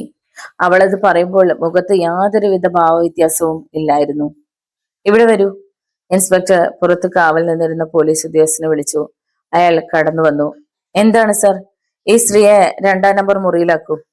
പോലീസ് ഉദ്യോഗസ്ഥൻ അവരെ കൂട്ടിക്കൊണ്ടുപോയി. വളരെ വിചിത്രമായിരിക്കുന്നു ആ സ്ത്രീയുടെ ചരിത്രം, ഇൻസ്പെക്ടർ പുഷ്പരാജിനോട് പറഞ്ഞു. അവർ പറഞ്ഞത് മുഴുവൻ ശരിയാണെന്ന് എനിക്ക് അഭിപ്രായമില്ല. പുഷ്പരാജ് ഒരു സിഗരറ്റ് എടുത്ത് ചുണ്ടിൽ വെച്ച് തീ കൊളുത്തി. അതെന്താ? ഇൻസ്പെക്ടർ ജിജ്ഞാസയോട് ചോദിച്ചു. അത് മറ്റുള്ളവരെ കൂടി ചോദ്യം ചെയ്തെങ്കിലേ മനസ്സിലാക്കാൻ നോക്കൂ. ആ കപ്പൽ ജോലിക്കാരനെ കൂട്ടിക്കൊണ്ടുവരൂ. ആ സ്ത്രീയെ മുറിയിലാക്കിയ ശേഷം തിരികെ വന്ന പോലീസ് ഉദ്യോഗസ്ഥനോട് പുഷ്പരാജ് ആവശ്യപ്പെട്ടു. അല്പസമയം കഴിഞ്ഞപ്പോൾ കപ്പൽ ജോലിക്കാരൻ മുറിയിലെത്തി. ഡിറ്റക്റ്റീവ് പുഷ്പരാജ് വളരെ അടുത്ത് അയാളെ ആദ്യം കാണുകയായിരുന്നു. വട്ടമുഖമുള്ളവനും മൂക്ക് പതിഞ്ഞ ആളുമായിരുന്നു. ഇടവീണ് കിടക്കുന്ന ദന്തനിരയിൽ പുകയില കറ പിടിച്ചിരുന്നു. അയാൾ തന്റെ ഉണ്ട കണ്ണുകൾ മുകളിൽ നിശ്ചലമായി കിടക്കുന്ന ഫാനിലേക്ക് ലക്ഷ്യമാക്കിക്കൊണ്ടിരുന്നു. നിങ്ങളുടെ പേര്? പുഷ്പരാജ് ആരംഭിച്ചു. വിൽഫ്രഡ് ഡിസൂസ. അത്ര താല്പര്യമില്ലാത്ത മുഖത്തോടെ അയാൾ പറഞ്ഞു. ഏതു കപ്പലിൽ ജോലി ചെയ്യുന്നു? തെരീസ എന്ന പോർട്ടുഗീസ് കപ്പലിൽ. അതിൽ എന്താണ് നിങ്ങൾക്കുള്ള ജോലി? Office clerk. സ്വദേശം? ഗോവ. എത്ര കാലമായി ജോലിയിൽ പ്രവേശിച്ചിട്ട്? 18 വർഷമായി. എത്രാമത്തെ വയസ്സിൽ ജോലിയിൽ കയറി? 20 വയസ്സ് കഴിഞ്ഞപ്പോ. നിങ്ങളുടെ കൂടെ പിടിക്കപ്പെട്ട സ്ത്രീയെ ഇതിനു മുമ്പ് പരിചയമുണ്ടോ? ഇല്ല, ഇവിടെ വന്നതിന് ശേഷമുള്ള പരിചയമാണ്. ആദ്യമായി നിങ്ങൾ അവരുമായി ബന്ധപ്പെട്ടത് എവിടെ വെച്ചാണ്? കപ്പലിൽ വെച്ച്. കപ്പലിൽ ആ സ്ത്രീയും മരണമടഞ്ഞ ആളും കൂടി വന്നിരുന്നതായി ഓർമ്മിക്കുന്നുണ്ടോ? ഉണ്ട്. നിങ്ങൾക്ക് അയാളെ കൊല്ലണമെന്നുള്ള വല്ല നിർദ്ദേശവും ഉണ്ടായിരുന്നോ? ഇല്ല. പിന്നെ നിങ്ങൾ എന്തിനാ ആ കൃത്യത്തിന് കൂട്ടുനിന്നു? ആ സ്ത്രീയുടെ ആവശ്യപ്രകാരമാണ്. ആ സ്ത്രീ പറഞ്ഞാൽ അത് കേൾക്കണോ? ആ സന്ദർഭം അങ്ങനെയുള്ളതായിരുന്നു. എന്തായിരുന്നു ആ സന്ദർഭം? ഞങ്ങൾ 3 പേരും കൂടി ക്ഷേത്രനടയുള്ള ഗുഹാമുറിയിൽ പോയി. ഇതിനു മുമ്പ് എത്ര തവണ പോയിട്ടുണ്ട്? പോയിട്ടില്ല. അവിടെ പോയ ശേഷം എന്തുണ്ടായി? വിശദമായി പറയൂ. നിങ്ങളൊരു കപ്പൽ ജോലിക്കാരനാണ്. ഈ കേസ് നിങ്ങൾക്ക് ഗുണകരമല്ലാതെ വന്ന നിങ്ങളുടെ ഭാവിക്ക് തകരാറാകുമെന്ന് ഞാൻ മുന്നറിയിപ്പ് നൽകിയാണ്. അതുകൊണ്ട് എന്തെങ്കിലും കാര്യമുണ്ടെങ്കിൽ അതെല്ലാം ഒളിച്ചു വെക്കാതെ പറയണം. ഞങ്ങൾ അവിടെ എത്തി. അതിനുശേഷം എന്റെ കൈവശമുണ്ടായിരുന്ന പെട്ടി അവർ വാങ്ങുകയും മരിച്ച ആൾ ഒരു കൈത്തോക്കെടുത്ത് എന്നെ വെടിവെക്കാൻ ഭാവിക്കുകയും ചെയ്തു. അതിൽ നിന്ന് രക്ഷ നേടുവാൻ ഞാൻ ശ്രമിച്ചു. ഞങ്ങൾ തമ്മിൽ നടന്ന മുഷ്ടിയുദ്ധത്തിൽ അയാളുടെ കൈത്തോക്ക് ഞാൻ കൈവശമാക്കി. അയാളുടെ നേർക്ക് ഞാൻ തോക്ക് ചൂണ്ടി. വെടിപൊട്ടി. അയാളുടെ തലയ്ക്കാണ് വെടിയേറ്റത്. അയാൾ തറയിൽ വീണയുടൻ ഞാൻ തന്നെ അവിടെ കിടന്നൊരു കല്ലെടുത്ത് അയാളുടെ തലയ്ക്കടിച്ചു. അയാൾ കിടന്ന് പിടയ്ക്കുന്നത് കണ്ടിട്ടാണ് ഞാൻ അങ്ങനെ ചെയ്തത്. അതോടെ അയാൾ നിശ്ചലനായി.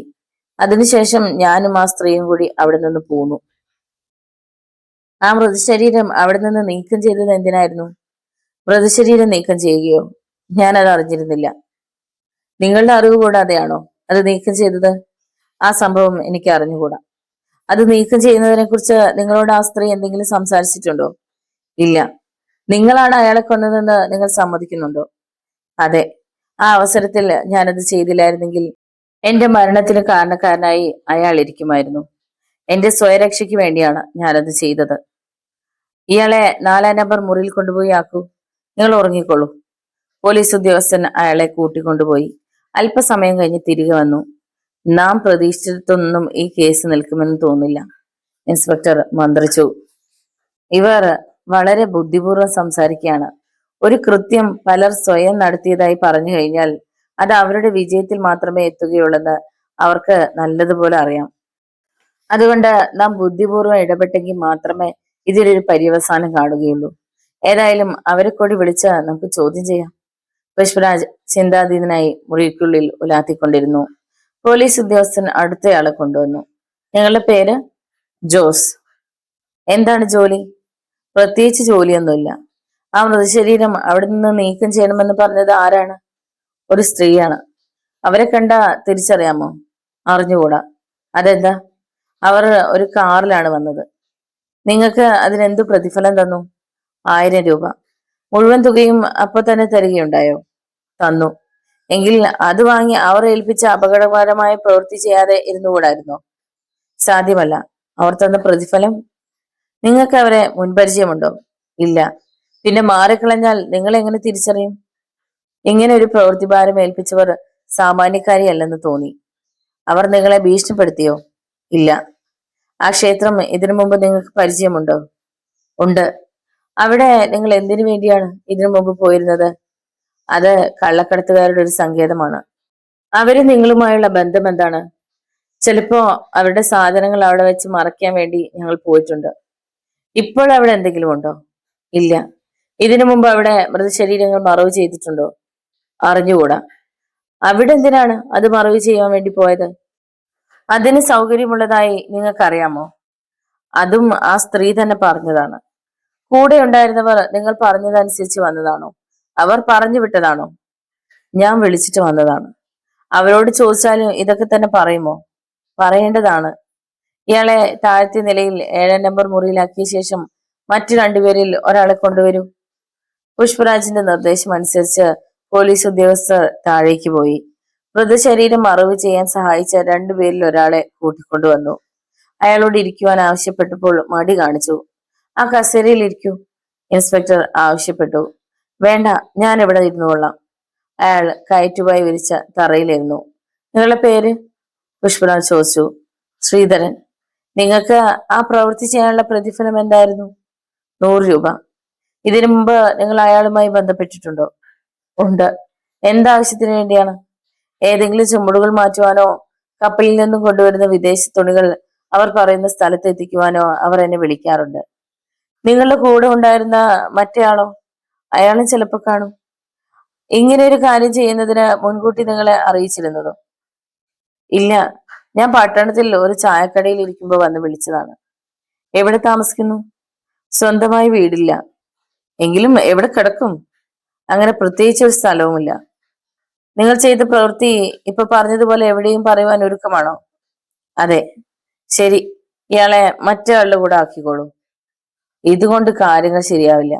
ഇതിന്റെയൊക്കെ സൂത്രധാരിത്വം വഹിക്കുന്ന അജ്ഞാതനായ ആളെ നാം കണ്ടുപിടിക്കേണ്ടിയിരിക്കുന്നു. പുഷ്പരാജ് ചിന്താധീനനായി മന്ത്രിച്ചു. ആ സ്ത്രീ പറയുന്നു അവളാണ് അയാളെ കൊന്നതെന്ന്. അവൾ കല്ലുകൊണ്ട് തലക്കടിച്ച് അയാളെ കൊലപ്പെടുത്തിയെന്ന് അസന്നിഗ്ധമായി സമ്മതിക്കുന്നുണ്ട്. അതേസമയം ആ മനുഷ്യൻ അതിന് തികച്ചും വ്യത്യസ്തമായാണ് മൊഴി തന്നിരിക്കുന്നത്. അയാൾ തലയ്ക്ക് വെടിവെച്ച ശേഷം കല്ലുകൊണ്ട് തലക്കടിച്ചു എന്ന് സമ്മതിക്കുന്നു. ഇതിലേതാണ് നാം പോസ്റ്റ്മോർട്ടം കഴിയാതെ വിശ്വസിക്കുന്നത്? ഇൻസ്പെക്ടർ സംശയം പ്രകടിപ്പിച്ചു. അത് സാരമില്ല, രണ്ടുപേരുടെ പേരിലും കേസ് ചാർജ് ചെയ്താൽ മതി, പുഷ്പരാജ് അഭിപ്രായപ്പെട്ടു. പോലീസ് ഇൻസ്പെക്ടർ തന്റെ സൂട്ട് കേസിൽ നിന്ന് ഒരു ഫയൽ പുറത്തെടുത്തു. അതിനു മുകളിൽ അലസമായി എഴുതിയിരുന്ന പേര് പുഷ്പരാജ് സൂക്ഷിച്ചു നോക്കി. Hotel psycho.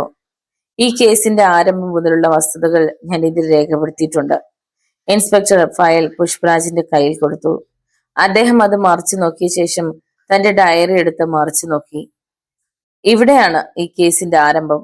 അദ്ദേഹം വളരെ ചെറിയ അക്ഷരത്തിൽ എഴുതിയിരിക്കുന്ന വരികളിൽ കൂടി കണ്ണോടിച്ചു. ജാക്സൺ എന്ന പേരോടുകൂടിയ ഒരു മെഡിക്കൽ റെപ്രസെന്റേറ്റീവ് ഹോട്ടൽ സൈക്കോയിൽ 13-ാം നമ്പർ മുറിയെടുത്തു. അയാളുടെ കൂടെ മെറ്റിൽഡ എന്നൊരു യുവതി കൂടി അന്ന് രാത്രി കഴിഞ്ഞുകൂടിയതായി കാണുന്നുണ്ട്. പക്ഷേ പിറ്റേന്ന് പ്രഭാതത്തിൽ മെറ്റിൽഡ എങ്ങനെയോ അപ്രത്യക്ഷമായി എന്നാണ് അന്വേഷണത്തിൽ തെളിഞ്ഞത്. ഈ വിവരം ജാക്സൺ ഹോട്ടൽ മാനേജറെ അറിയിച്ചിരുന്നു. ആ സംഭവത്തിന് ശേഷം ജാക്സനെ കുറിച്ച് യാതൊരു വിവരവും ലഭിച്ചിട്ടില്ല. രണ്ടുപേരും എപ്രകാരം അപ്രത്യക്ഷരായെന്ന് യാതൊരു തെളിവും ഇതുവരെ ലഭിച്ചിട്ടില്ല. പുഷ്പരാജ് വായിച്ചു. മെറ്റിൽഡയെ കുറിച്ച് പിന്നീട് അന്വേഷണങ്ങളൊന്നും നടത്തിയില്ലേ?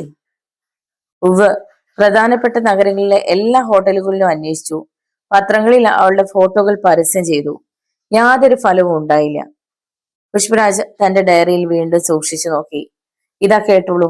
മരണമടഞ്ഞതായി വിശ്വസിക്കപ്പെടുന്ന ജാക്സന്റെ ഡയറിയിൽ നിന്ന് ലഭിച്ച ചില വിവരങ്ങളാണിവ. എന്താണ്, കേൾക്കട്ടെ. അയാളുടെ ഡയറി ഇവിടെ? ഇൻസ്പെക്ടർ തിരക്കി.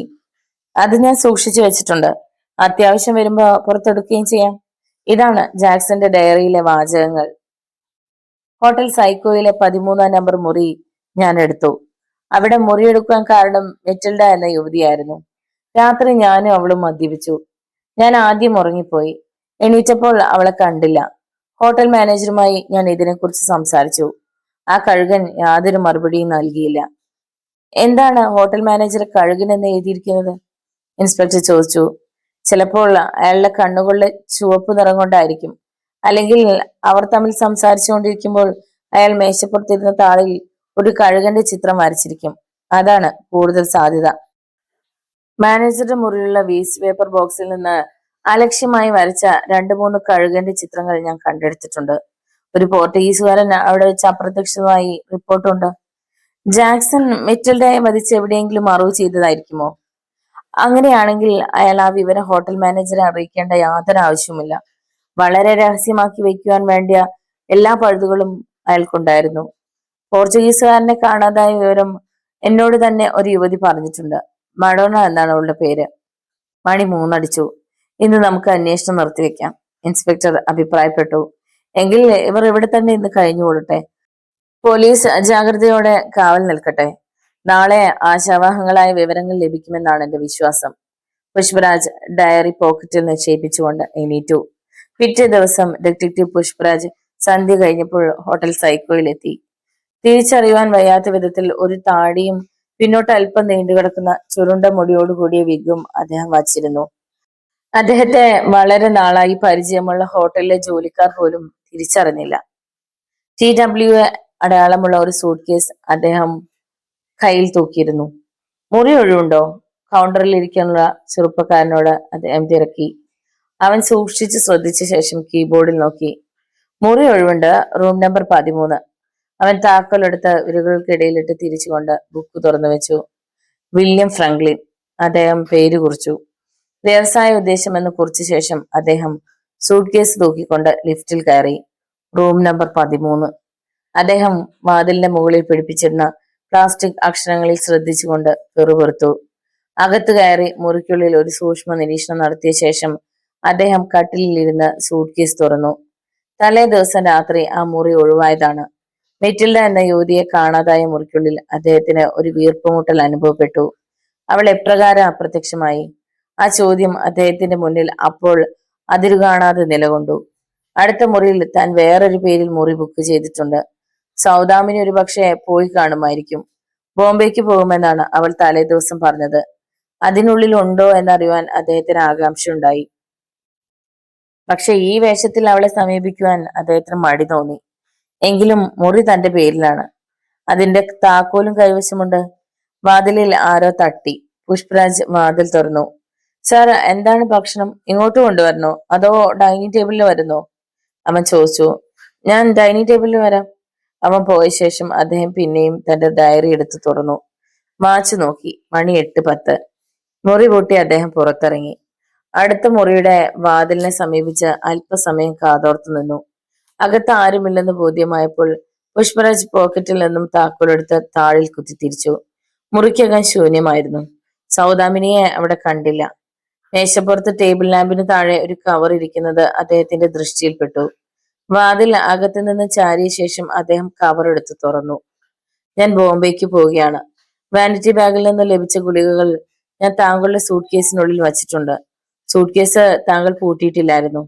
വീണ്ടും ഒരു നിർണായക ഘട്ടത്തിൽ നാം വീണ്ടും കണ്ടുമുട്ടുന്നതാണ്. മിസ്റ്റർ ജാക്സനെ കുറിച്ച് എന്തെങ്കിലും വിവരങ്ങൾ ലഭിച്ചാൽ ഉടൻ എന്നെ വിവരം അറിയിക്കുമല്ലോ. സൗദാമിനി. നിർണായകമായ ഘട്ടത്തിൽ നാം വീണ്ടും കണ്ടുമുട്ടുന്നുള്ള വാചകത്തിൽ തന്നെ അദ്ദേഹം കുറെ സമയം സൂക്ഷിച്ചു നോക്കിയിരുന്നു. സൂട്ട് കേസ് എടുത്തുകൊണ്ട് അദ്ദേഹം വാതിൽ തുറന്ന് പുറത്തു വന്ന് വാതിൽ പൂട്ടി 13-ാം നമ്പർ മുറിയിൽ വീണ്ടും കയറി.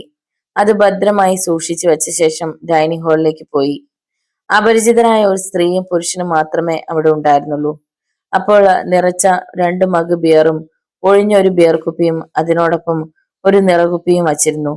അദ്ദേഹം മുറിയിൽ കടന്നപ്പോൾ അവർ രണ്ടുപേരും അദ്ദേഹത്തെ അലക്ഷ്യമായി ശ്രദ്ധിച്ച ശേഷം പരസ്പരം ഒരു നിമിഷം കണ്ണയച്ച ശേഷം ബിയർ മഗ് എടുത്ത് ചുണ്ടിൽ വച്ചു.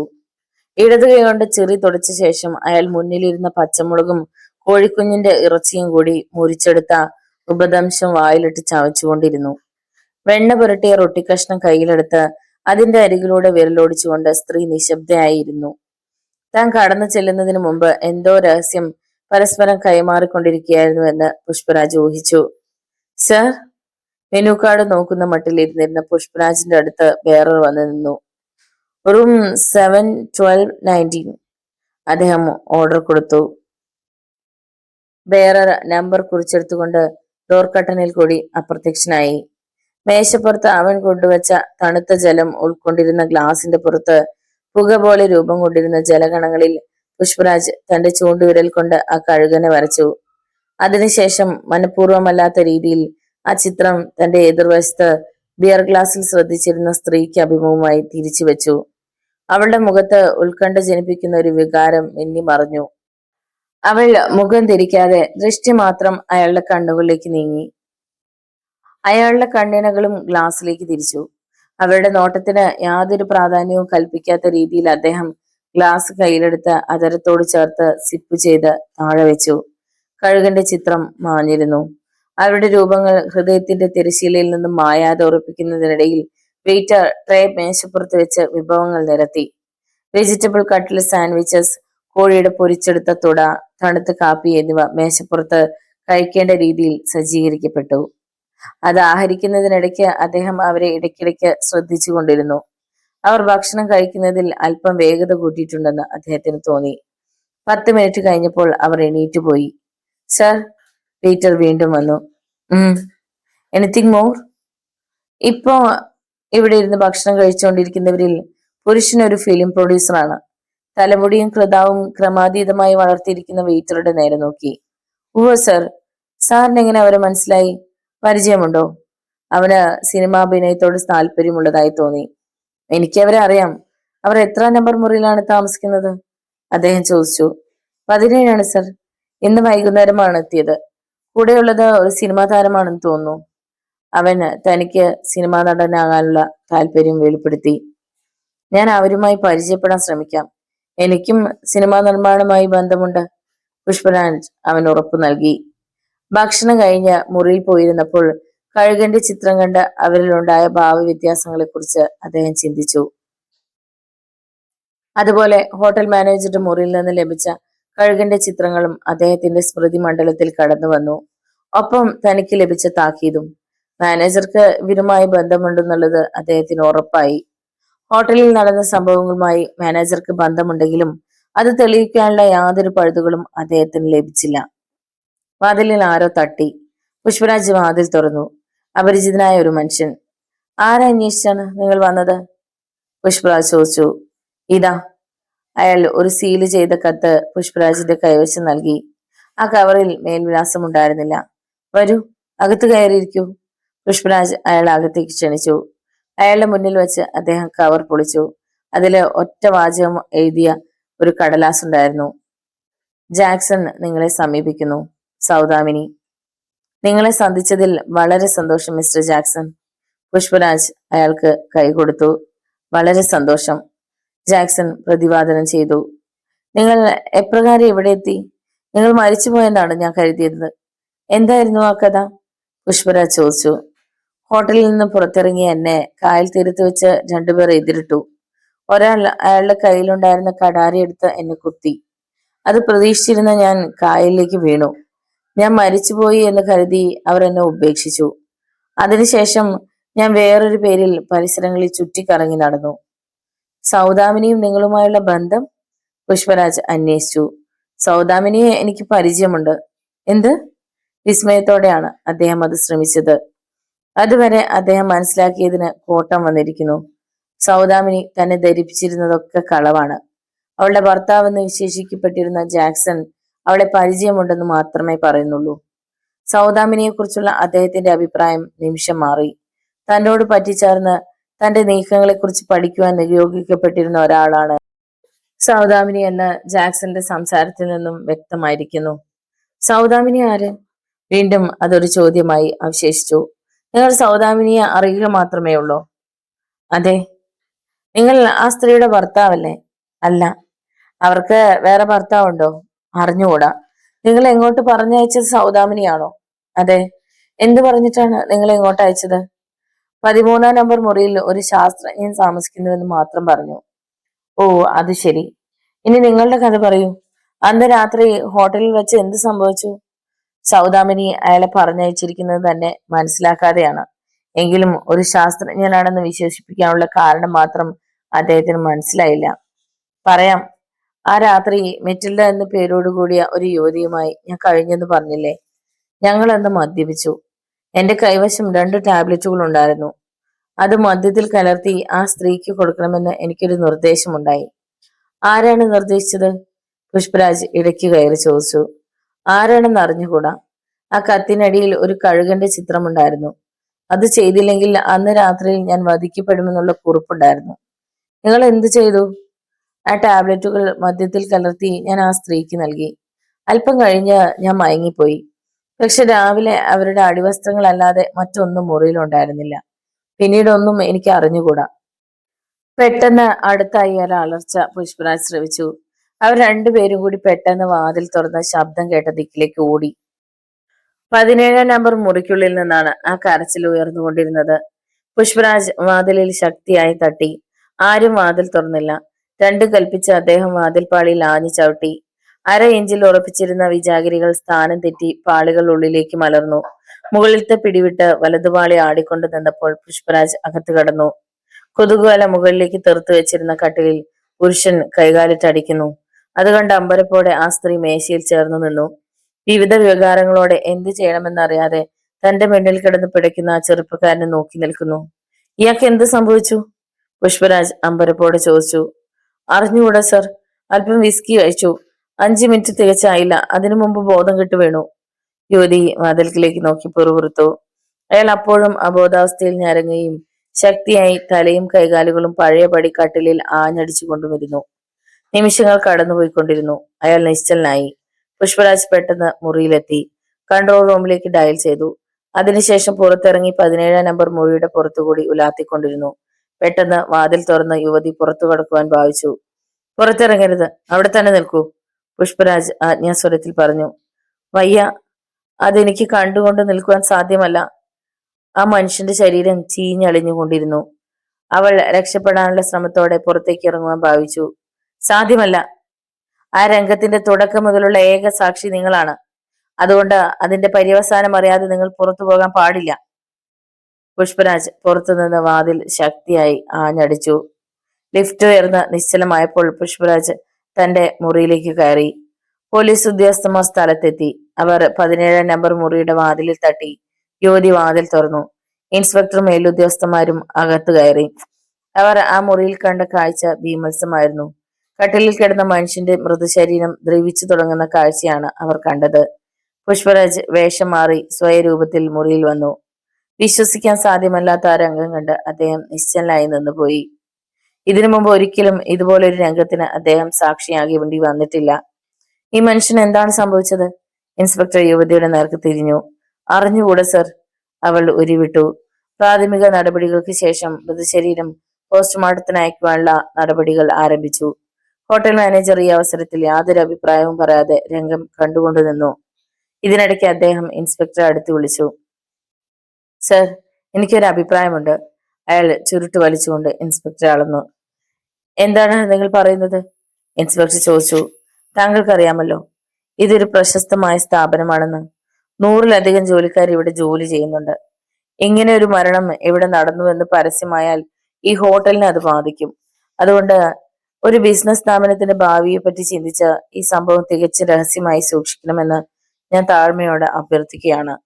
മാനേജർ വളരെ അടക്കത്തിൽ മാന്യമായ രീതിയിൽ പറഞ്ഞു.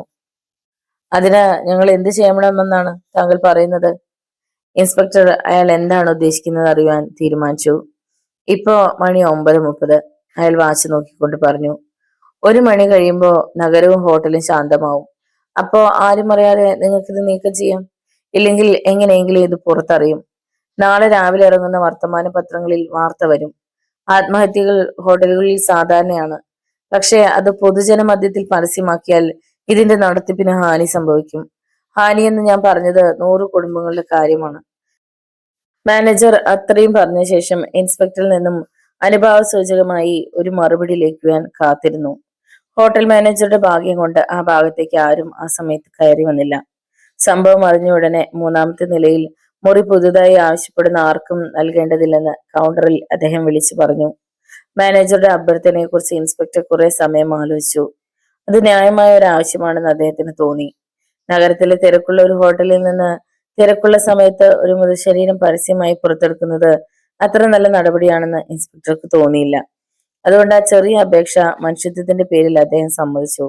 മിസ്റ്റർ പുഷ്പരാജ്, ഇൻസ്പെക്ടർ അടുത്തു വന്നു. എന്താണ് ഹോട്ടൽ മാനേജർ പറഞ്ഞത്? അദ്ദേഹം തിരക്കി. മൃതശരീരം അർദ്ധരാത്രി കഴിഞ്ഞു കൊണ്ടുപോയ കൊള്ളാമെന്ന് പറയുന്നു. പരസ്യമായാൽ ഹോട്ടൽ നടത്തിപ്പിനെ ബാധിക്കുമെന്നാണ് അയാളുടെ അഭിപ്രായം, ഇൻസ്പെക്ടർ പറഞ്ഞു. പുഷ്പരാജ് ആ അഭിപ്രായത്തെക്കുറിച്ച് ആലോചിച്ചു നോക്കി. അയാൾ പറയുന്നതിൽ അല്പം ന്യായമുണ്ട്. എന്നാൽ അങ്ങനെ ചെയ്യണമെങ്കിൽ അയാൾ ഒരു കാര്യം പ്രധാനമായി ചെയ്യേണ്ടിയിരിക്കുന്നു. ഇല്ലെങ്കിൽ ഈ സംഭവം ചിലപ്പോൾ ഇവിടെ നടന്നില്ലെന്ന് വരെ വന്നേക്കാനിടയുണ്ട്. എങ്കിൽ ഒരു കാര്യം ചെയ്യൂ. പുഷ്പരാജ് തന്റെ അഭിപ്രായം പ്രകടിപ്പിച്ചു. എന്താണ്? ഇൻസ്പെക്ടർ പുഷ്പരാജിന്റെ അഭിപ്രായത്തോട് യോജിക്കുവാൻ തയ്യാറായി. ഈ സംഭവം ഇവിടെ നടന്നതായി വിശദമായ ഒരു റിപ്പോർട്ട് തയ്യാറാക്കി അയാളെ കൊണ്ട് ഒപ്പിട്ട് വാങ്ങി വെക്കൂ. അത് ഉടനെ തന്നെ വേണം. പുഷ്പരാജിന്റെ നിർദ്ദേശം ഇൻസ്പെക്ടർ അംഗീകരിച്ചു. 15 മിനിറ്റിനുള്ളിൽ ഒരു റിപ്പോർട്ട് തയ്യാറാക്കി. മാനേജറും ഇൻസ്പെക്ടറും കൂടി താഴേക്ക് പോയി. ഹോട്ടൽ സൈക്കോയുടെ അടയാളമുള്ള ഹെഡിംഗ് പേപ്പറിൽ മാനേജർ തന്നെ സ്വന്തം കൈപ്പടയിൽ എഴുതി ഒപ്പുവെച്ച് ഇൻസ്പെക്ടറെ ഏൽപ്പിച്ചു. ഇൻസ്പെക്ടർ ആ സ്റ്റേറ്റ്മെന്റ് പുഷ്പരാജിനെ കാണിച്ചു. മതി, ധാരാളം മതി. ഇത് നിഷേധിക്കുവാൻ അയാൾക്ക് സാധ്യമല്ല. പുഷ്പരാജ് വീണ്ടും അതിൽ കൂടി കണ്ണോടിച്ചു.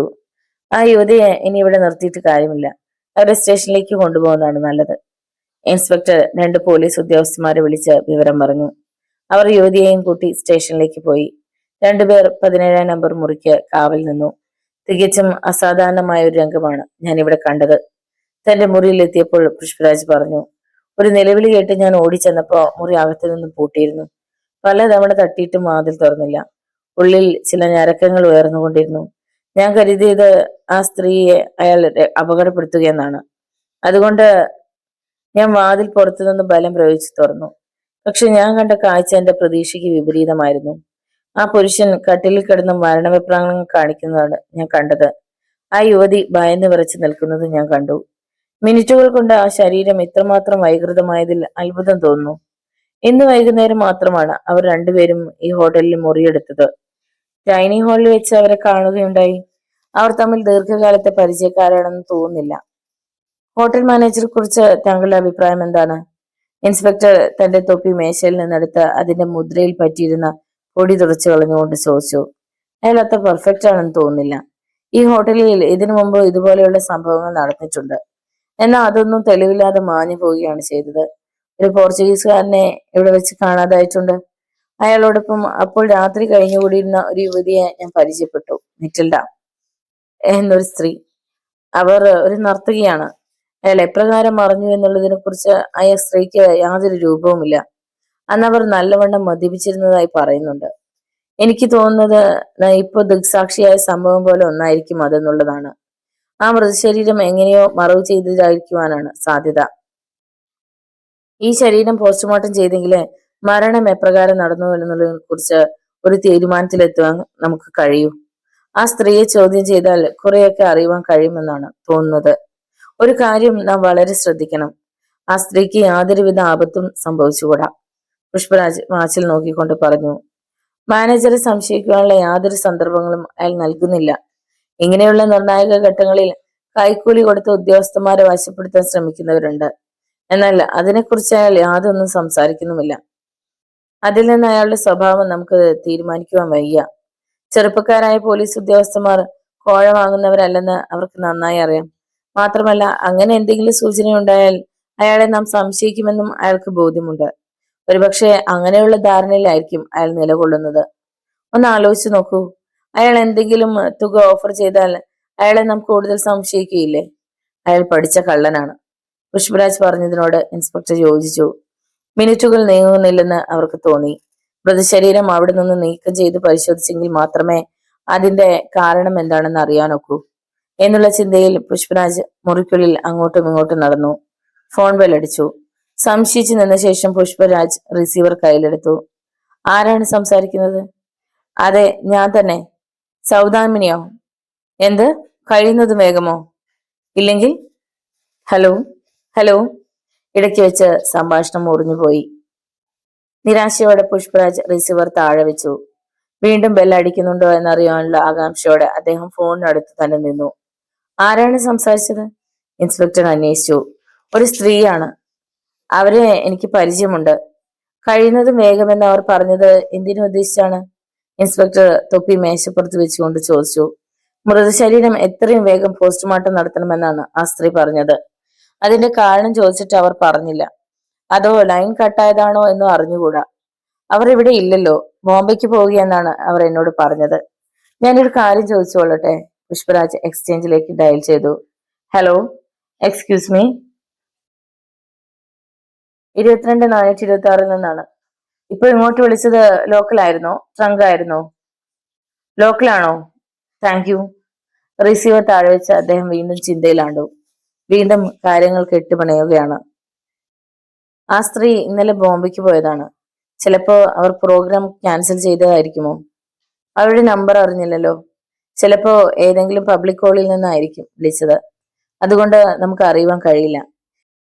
ഇവിടെ ഉണ്ടെങ്കിൽ തീർച്ചയായും ഇനിയും അവർ ഫോൺ ചെയ്യാതിരിക്കില്ല. അവർ പറഞ്ഞതനുസരിച്ചാണെങ്കിൽ മൃതശരീരം ഇവിടെ നിന്നും കഴിയുന്നതും വേഗം നീക്കം ചെയ്യേണ്ടിയിരിക്കുന്നു. മാനേജറുടെ അഭ്യർത്ഥന നാം തിരസ്കരിക്കേണ്ടി വരും.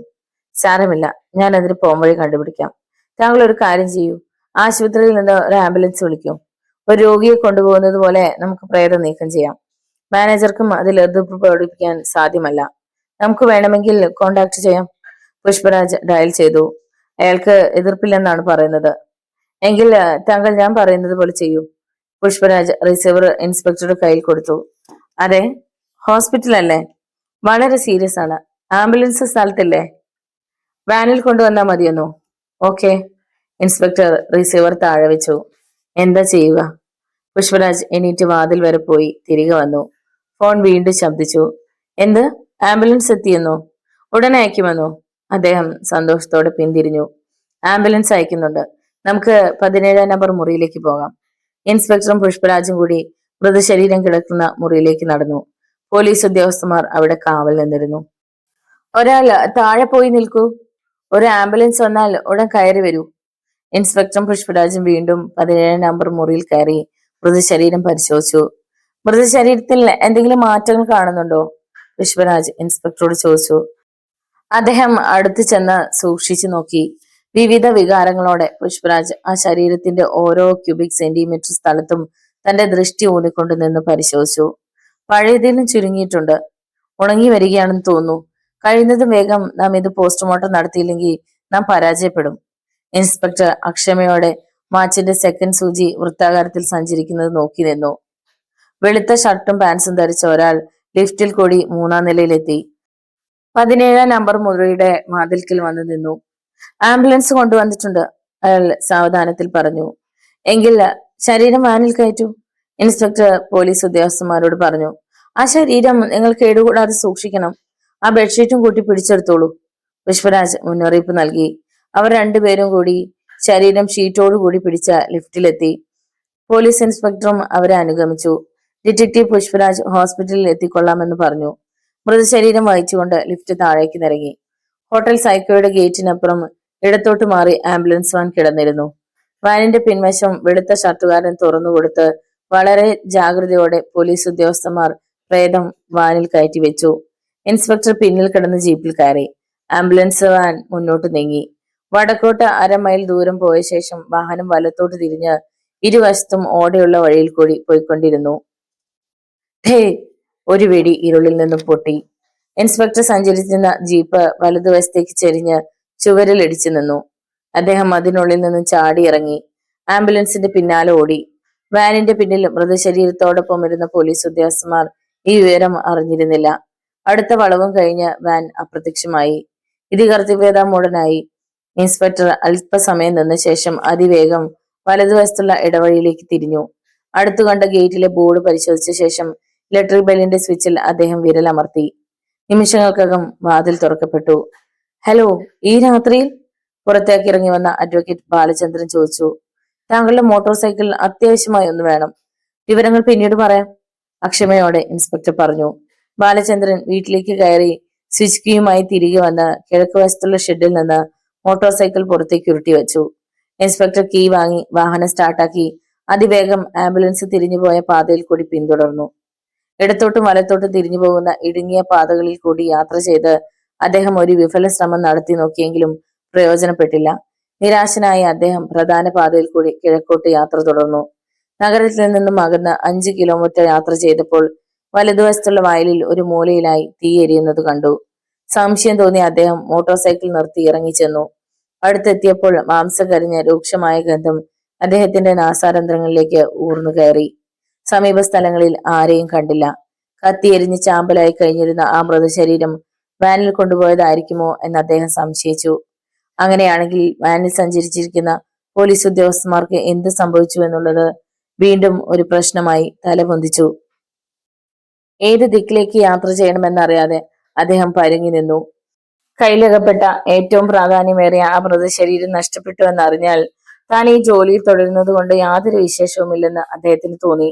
ഒരുപക്ഷെ ഈ സംഭവം പുറത്തറിഞ്ഞാൽ ആ പോലീസുകാരോടൊപ്പം താനും ഡിപ്പാർട്ട്മെന്റിൽ നിന്ന് പുറത്താവുമെന്നത് തർക്കമറ്റ സംഗതിയാണ്.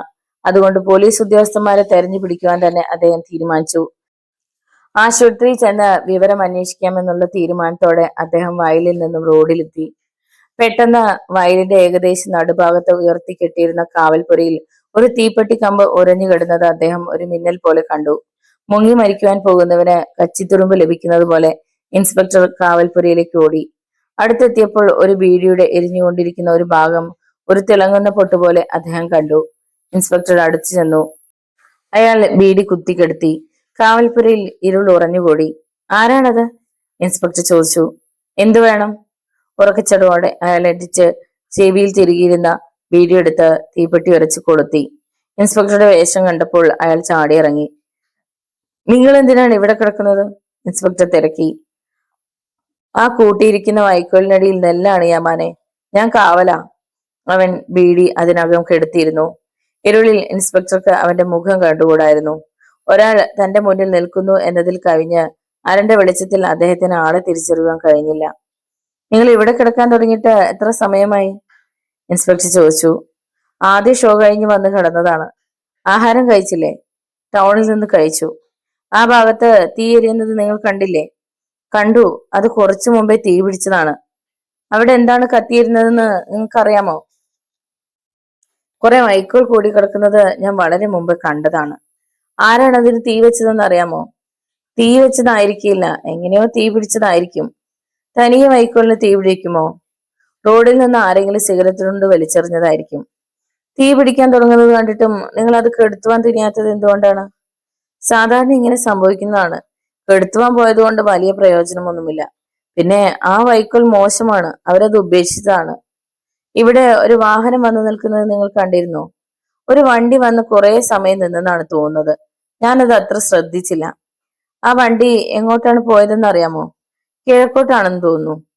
കത്തി എറിഞ്ഞ് ചാമ്പലായി കഴിഞ്ഞത് ഒരു മൃതശരീരമാണെന്ന് ഇൻസ്പെക്ടർ അവനോട് പറഞ്ഞില്ല. അതേസമയം അത് ആംബുലൻസിൽ കൊണ്ടുവന്ന പ്രേതമാണെന്ന് ഉറപ്പാവുകയും ചെയ്തു. ഇൻസ്പെക്ടർ ഒരു തവണ കൂടി ആ ഭാഗത്തേക്ക് നോക്കിയ ശേഷം മോട്ടോർ സൈക്കിളിൽ കയറി പട്ടണത്തിലേക്ക് കുതിച്ചു. അദ്ദേഹം നേരെ ആശുപത്രിയിലേക്കാണ് തിരിച്ചത്. അവിടെ എത്തിയ ഉടനെ മെഡിക്കൽ ഓഫീസറുടെ മുറിയിലേക്ക് കയറി ചെന്നു.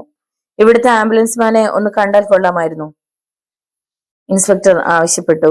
അത് വർക്ക്ഷോപ്പിലാണല്ലോ, എന്താ രാത്രിയിൽ ആവശ്യം? വർക്ക്ഷോപ്പിലോ? ഇൻസ്പെക്ടർ ആശ്ചര്യപൂർവ്വം ഡോക്ടറുടെ മുഖത്തേക്ക് നോക്കി. അതെ, പണിയൊക്കെ തീർന്നെന്ന് തോന്നുന്നു. രാവിലെ റിട്ടേൺ ചെയ്യാമെന്നാ ഫോൺ ചെയ്ത് പറഞ്ഞത്. ഇങ്ങോട്ട് ഫോണിൽ കൂടി ആരെങ്കിലും ആംബുലൻസ് ആവശ്യപ്പെട്ടതായിരുന്നേ അറിയാമോ? ഇവിടെ 8 നമ്പറിൽ ഫോണുണ്ട്. ഏതിലാണെന്ന് പറഞ്ഞാൽ നമുക്ക് അന്വേഷിക്കാം. ഇൻ നമ്പർ അറിഞ്ഞാൽ തന്നെ അറ്റൻഡ് ചെയ്തത് ആരാണെന്ന് എങ്ങനെ അറിയും? എന്താ പ്രശ്നം? ഓ, ഒന്നുമില്ല. ഏത് വർക്ക്ഷോപ്പിലാണ് വാൻ കിടക്കുന്നത്?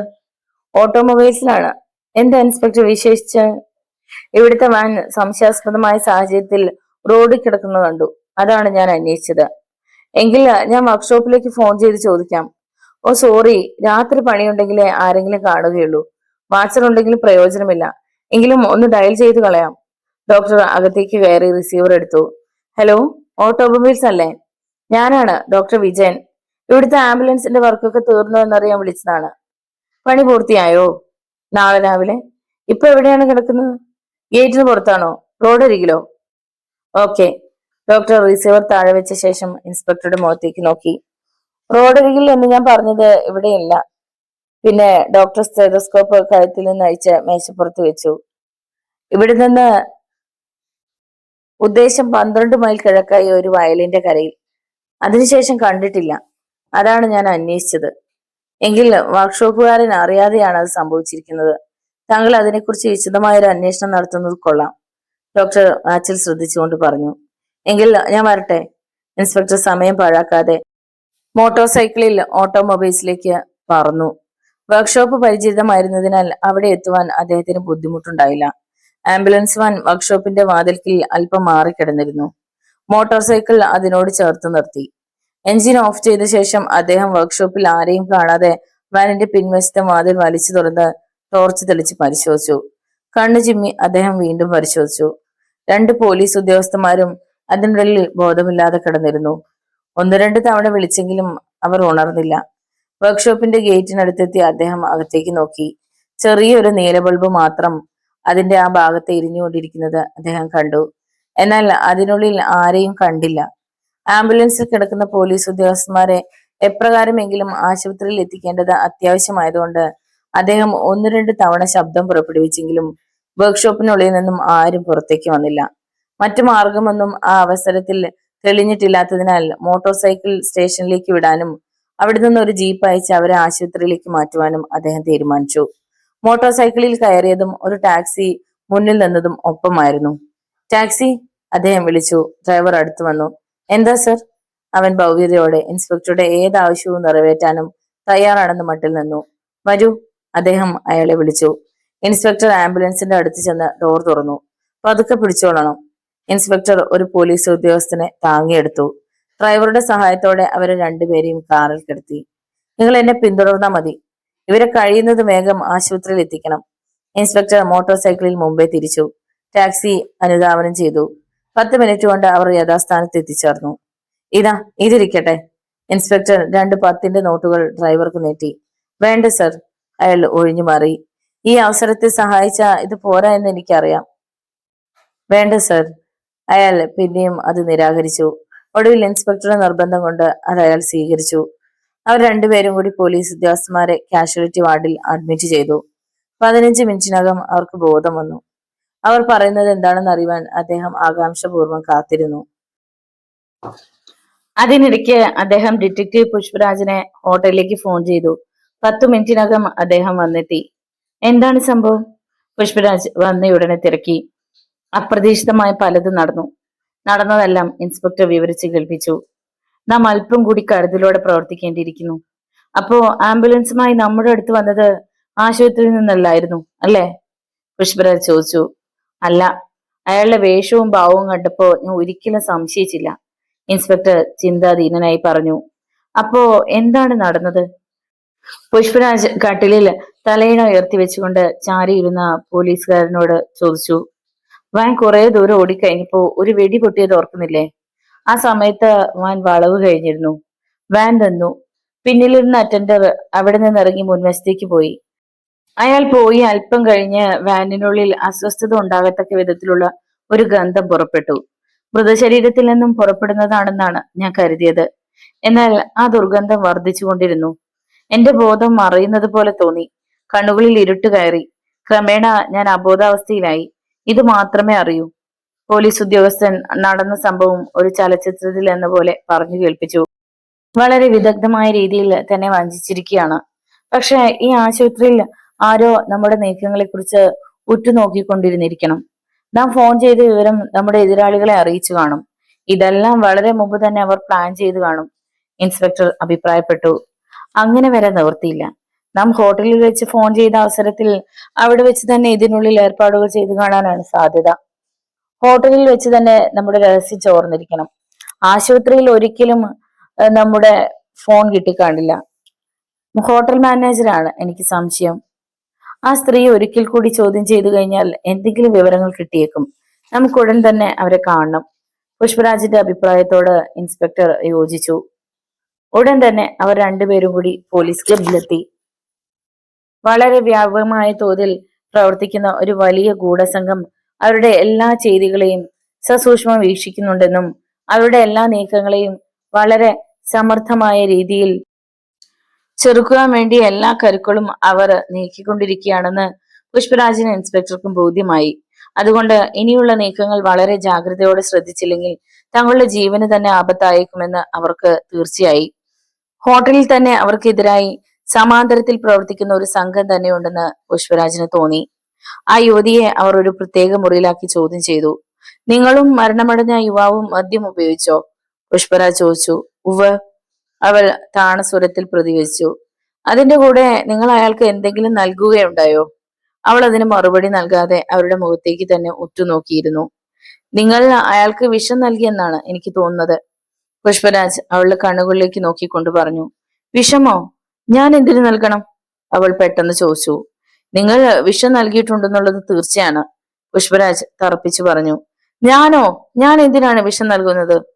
എങ്കിൽ ഞാൻ ചോദിക്കുന്നതിന് മറുപടി നിങ്ങൾ ശരിയായ വിധത്തിൽ നൽകിയാൽ നിങ്ങൾക്ക് ആ കുറ്റത്തിൽ നിന്ന് രക്ഷപ്പെടുവാൻ കഴിയും. ഇല്ലെങ്കിൽ കൊലപാതക കുറ്റം നിങ്ങളുടെ മേൽ വരാതെ യാതൊരു നിവൃത്തിയുമില്ല. ഞാൻ നോക്കി നിൽക്കിയവയാണ് അയാൾ പിടഞ്ഞു മരിച്ചത്. എന്നിട്ടും നിങ്ങൾക്ക് അതിനെക്കുറിച്ച് അറിയില്ലെന്ന് പറയുന്നു. ഇതിൽ എന്ത് പരമാർത്ഥമാണുള്ളത്?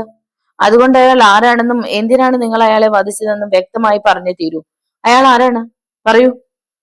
പുഷ്പരാജ് അവളുടെ അടുത്തേക്ക് ചെന്നു. അയാൾ പറയൂ. അയാൾ അയാൾ ബോംബെയിലെ ഒരു വ്യവസായിയാണ്. അയാൾ എന്തിനാ എവിടെ വന്നു? അറിഞ്ഞുകൂടാ. നിങ്ങൾക്കറിയാം. നിങ്ങളും അയാളും ഒന്നിച്ചാണ് ബോംബെയിൽ നിന്ന് പ്ലെയിനിൽ ഇവിടെ എത്തിച്ചേർന്നത്. അവൾ വിളറിയ മുഖത്തോടെ രണ്ടുപേരുടെയും മുഖത്തേക്ക് നോക്കി. പറയൂ, ഇനി എന്തിനൊളിക്കുന്നു? പുഷ്പരാജിന്റെ സ്വരം പഴയതിലും കർക്കശമായി. ഞങ്ങൾ ഇവിടെ വന്നത് ഒരു പ്രത്യേക കാര്യത്തിനായിരുന്നു. അതാണ് ഞങ്ങൾക്ക് അറിയേണ്ടത്. ഹോട്ടൽ സൈക്കോയിലെ മാനേജറുടെ ക്ഷണമനുസരിച്ചാണ് ഞങ്ങൾ വന്നത്. എന്തിന്? എന്തോ ബിസിനസ് കാര്യമാണെന്ന് തോന്നുന്നു. അതെന്താണെന്ന് എനിക്ക് അറിഞ്ഞുകൂടാ. നിങ്ങൾക്കറിയാം, ഈ കൊലപാതകം നടത്തിയത് കൊണ്ട് വളരെയധികം പണം നിങ്ങൾക്ക് ലഭിച്ചിട്ടുണ്ട്, ഇല്ലേ? ഇല്ല, എനിക്ക് യാതൊന്നും കിട്ടിയില്ല. പക്ഷെ തരാമെന്ന് നിങ്ങൾക്ക് ഉറപ്പ് നൽകിയിട്ടുണ്ടായിരുന്നു. ആ ഉറപ്പ് ആര് നൽകിയെന്ന് മാത്രം പറഞ്ഞാൽ മതി. അതാരാണെന്ന് പറയൂ. എനിക്ക് അറിഞ്ഞുകൂടാ. ഞാൻ ആ മനുഷ്യനെ കൊന്നില്ല. അവൾ നിഷേധാർത്ഥത്തിൽ തലകുലുക്കി. അവളുടെ കണ്ണുകളിൽ അതുവരെ ഉണ്ടായിരുന്ന ഭാവം മാറി. കൺകോണുകളിൽ ബാഷ്പബിന്ദുക്കൾ അടർന്നു വീണു. അവൾ സ്ത്രീകൾക്ക് സാധാരണയുള്ള പരിചയം ഉയർത്തിപ്പിടിക്കുവാൻ തുടങ്ങിയാണെന്ന് പുഷ്പരാജ് ഊഹിച്ചു. ഇനി വേറൊരു രീതിയിൽ അവരെ സമീപിച്ചില്ലെങ്കിൽ അവിടം കൊണ്ട് അന്വേഷണം നിലച്ചേക്കുമെന്ന് സംശയം ജനിച്ച് അദ്ദേഹം അവരോടുള്ള സമീപനത്തിന്റെ രീതി ഒന്ന് മാറ്റുവാൻ തന്നെ തീരുമാനിച്ചു. നിങ്ങൾക്ക് ഈ കേസിൽ നിന്ന് ഒഴിഞ്ഞു നിൽക്കണമെന്നുള്ള ആഗ്രഹമുണ്ടോ? അദ്ദേഹം വളരെ ശാന്തതയോടെ ചോദിച്ചു. താങ്കൾ ആവശ്യമില്ലാതെ എന്നെ വേദനിപ്പിക്കുകയാണ്. ആ കേസുമായി എനിക്ക് യാതൊരു ബന്ധവുമില്ല. ദയവായി എന്നോടൊന്നും ചോദിക്കരുതേ. അവൾ യാചനാപൂർവ്വം അദ്ദേഹത്തിന്റെ നേർക്ക് കണ്ണയച്ചു. അവളുടെ നയനങ്ങളിൽ നിന്നും രണ്ടു തുള്ളി കണ്ണുനീർ കടങ്ങൾ അണർന്ന് കവിളിൽ കൂടി ചാലുകൾ പോലെ ഒഴുകി ശരീരത്തിന്റെ ഊഷ്മളതയിൽ ആവിയായി അന്തരീക്ഷത്തിൽ ലയിച്ചു. നിങ്ങൾ സംസ്കാര സമ്പന്നയായ ഒരു സ്ത്രീയാണെന്ന് ഞാൻ വിചാരിക്കുന്നു. അതുകൊണ്ട് ഇങ്ങനെയുള്ള ഏടാകൂടങ്ങളിൽ നിന്ന് നിങ്ങളെ രക്ഷിച്ചാൽ കൊള്ളാമെന്ന് എനിക്ക് ആഗ്രഹമുണ്ട്. അതുകൊണ്ട് നിങ്ങൾ അന്നുണ്ടായ എല്ലാ സംഭവങ്ങളും വളരെ വിശദമായി എന്നെ ധരിപ്പിച്ചാൽ എനിക്കും നിങ്ങൾക്കും വളരെ നന്നായിരുന്നു. ഇല്ലെങ്കിൽ നിങ്ങളുടെ ഫോട്ടോ പത്രങ്ങളിൽ വരും. നിങ്ങൾക്ക് എന്തെങ്കിലും മാന്യമായ സ്ഥാനം സമൂഹത്തുണ്ടെങ്കിൽ അതെല്ലാം ഇതോടെ തകരും. അതുകൊണ്ട് ഇനിയെങ്കിലും നിങ്ങൾ സത്യം പറയൂ. പുഷ്പരാജ് വളരെ ആത്മാർത്ഥത വഴിയുന്ന സ്വരത്തിൽ പറഞ്ഞു. പുഷ്പരാജിന്റെ ഓരോരോ വാക്കുകളും അവരുടെ ഹൃദയത്തിൽ തറച്ചതുപോലെ തോന്നി. അവർ പിന്നോട്ട് എന്തോ ചിന്തിക്കുന്നത് പോലെ കാണപ്പെട്ടു. അവർ അല്പസമയം വിശ്രമിച്ചു കൊള്ളട്ടെ എന്ന് കരുതി പുഷ്പരാജും ഇൻസ്പെക്ടറും ഓരോ സിഗരറ്റ് കൊളുത്തി. ആ യുവതിയുടെ മുഖത്തുണ്ടായിക്കൊണ്ടിരിക്കുന്ന ഭാവമാറ്റങ്ങൾ ശ്രദ്ധിച്ചുകൊണ്ടിരുന്നു.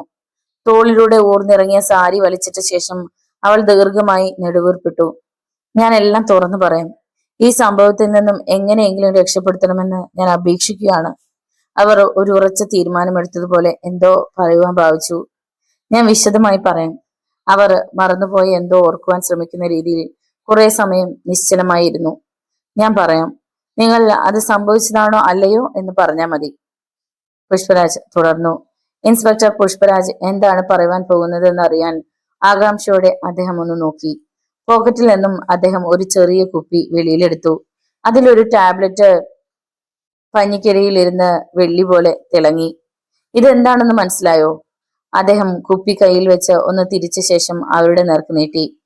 അപ്രതീക്ഷിതമായ ഏതോ മാരകായുധം ഹൃദയത്തിന് നേർക്ക് വന്നതുപോലെ അവർ ഞെട്ടലോടെ പിന്നോട്ട് ആഞ്ഞു. നിങ്ങൾ എന്താണ് ഭയപ്പെടുന്നത്? ഈ വസ്തു ഇതിനു മുമ്പ് നിങ്ങൾ കണ്ടിട്ടുണ്ടോ? പുഷ്പരാജ് ചോദിച്ചു. ഉവ്. ആരാണ് നിങ്ങൾ ഇത് കാണിച്ചത്? ആ മരിച്ച മനുഷ്യൻ. എന്തിനാണ് അയാൾ ഇത് നിങ്ങൾക്ക് നൽകിയത്? ഇല്ല, ഞാനിത് കഴിച്ചില്ല. പിന്നെ ആരാണിത് കഴിച്ചത്? അയാൾ എന്തിനാണിത് കഴിച്ചത്? ഞാൻ നൽകിയതാണ്. എന്ത്? അയാളാണ് ഈ ടാബ്ലറ്റ് കാണിച്ചതെന്ന് നിങ്ങൾ പറഞ്ഞുവല്ലോ.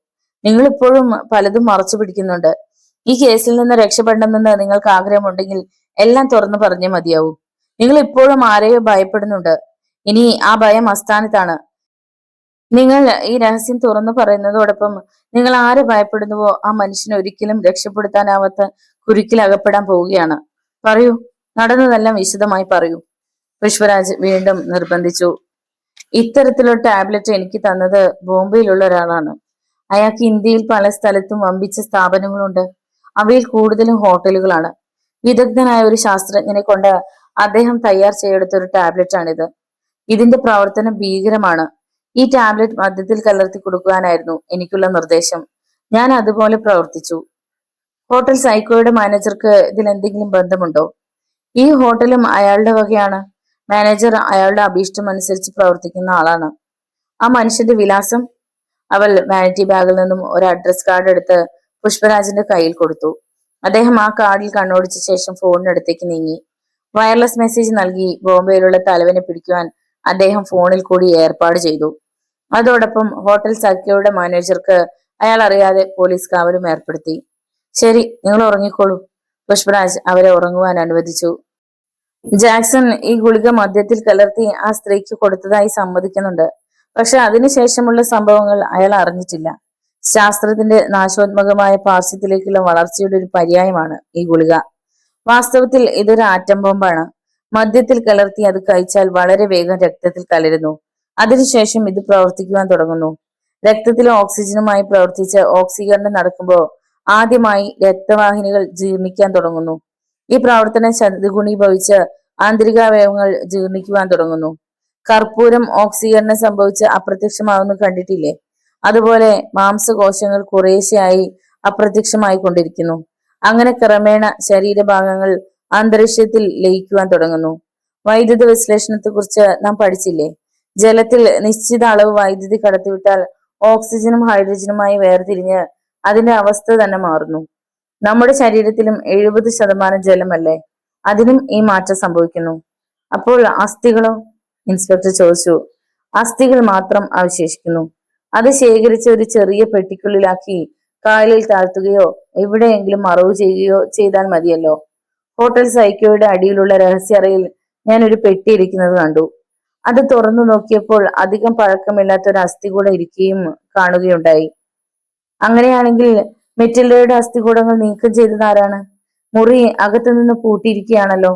ഇൻസ്പെക്ടർ സംശയം പ്രകടിപ്പിച്ചു. ഹോട്ടൽ മാനേജറാണ് അത് ചെയ്തത്. ഹോട്ടൽ സൈക്കോയിലുള്ള എല്ലാ മുറികൾക്കും 2 താക്കോലുകൾ വീതമുണ്ട്. അസ്ഥികൾ പെറുക്കിയെടുത്തപ്പോ ബ്രേസിയറും ഷമീസും അവിടെ ഉപേക്ഷിച്ചതാണ്. അത് ബുദ്ധിപൂർവം ചെയ്തതായിരിക്കാനേ വഴിയുള്ളൂ. ഇത് കൂടാതെ വേറൊരു മാർഗവും അയാൾ സ്വീകരിച്ചിട്ടുണ്ട്. അതായത് മെറ്റിൽഡ മരണവെപ്രാണങ്ങൾ കാണിച്ചപ്പോൾ പുറപ്പെടുവിച്ച ശബ്ദങ്ങൾ ടേപ്പ് ചെയ്ത് ആ മുറിയിൽ വെച്ച് പല പ്രാവശ്യം അയാൾ കേൾപ്പിച്ചിട്ടുണ്ട്. അന്ധവിശ്വാസത്തിന് ആക്കം കൂട്ടാനാണ് അയാൾ അപ്രകാരം ചെയ്തിട്ടുള്ളത്.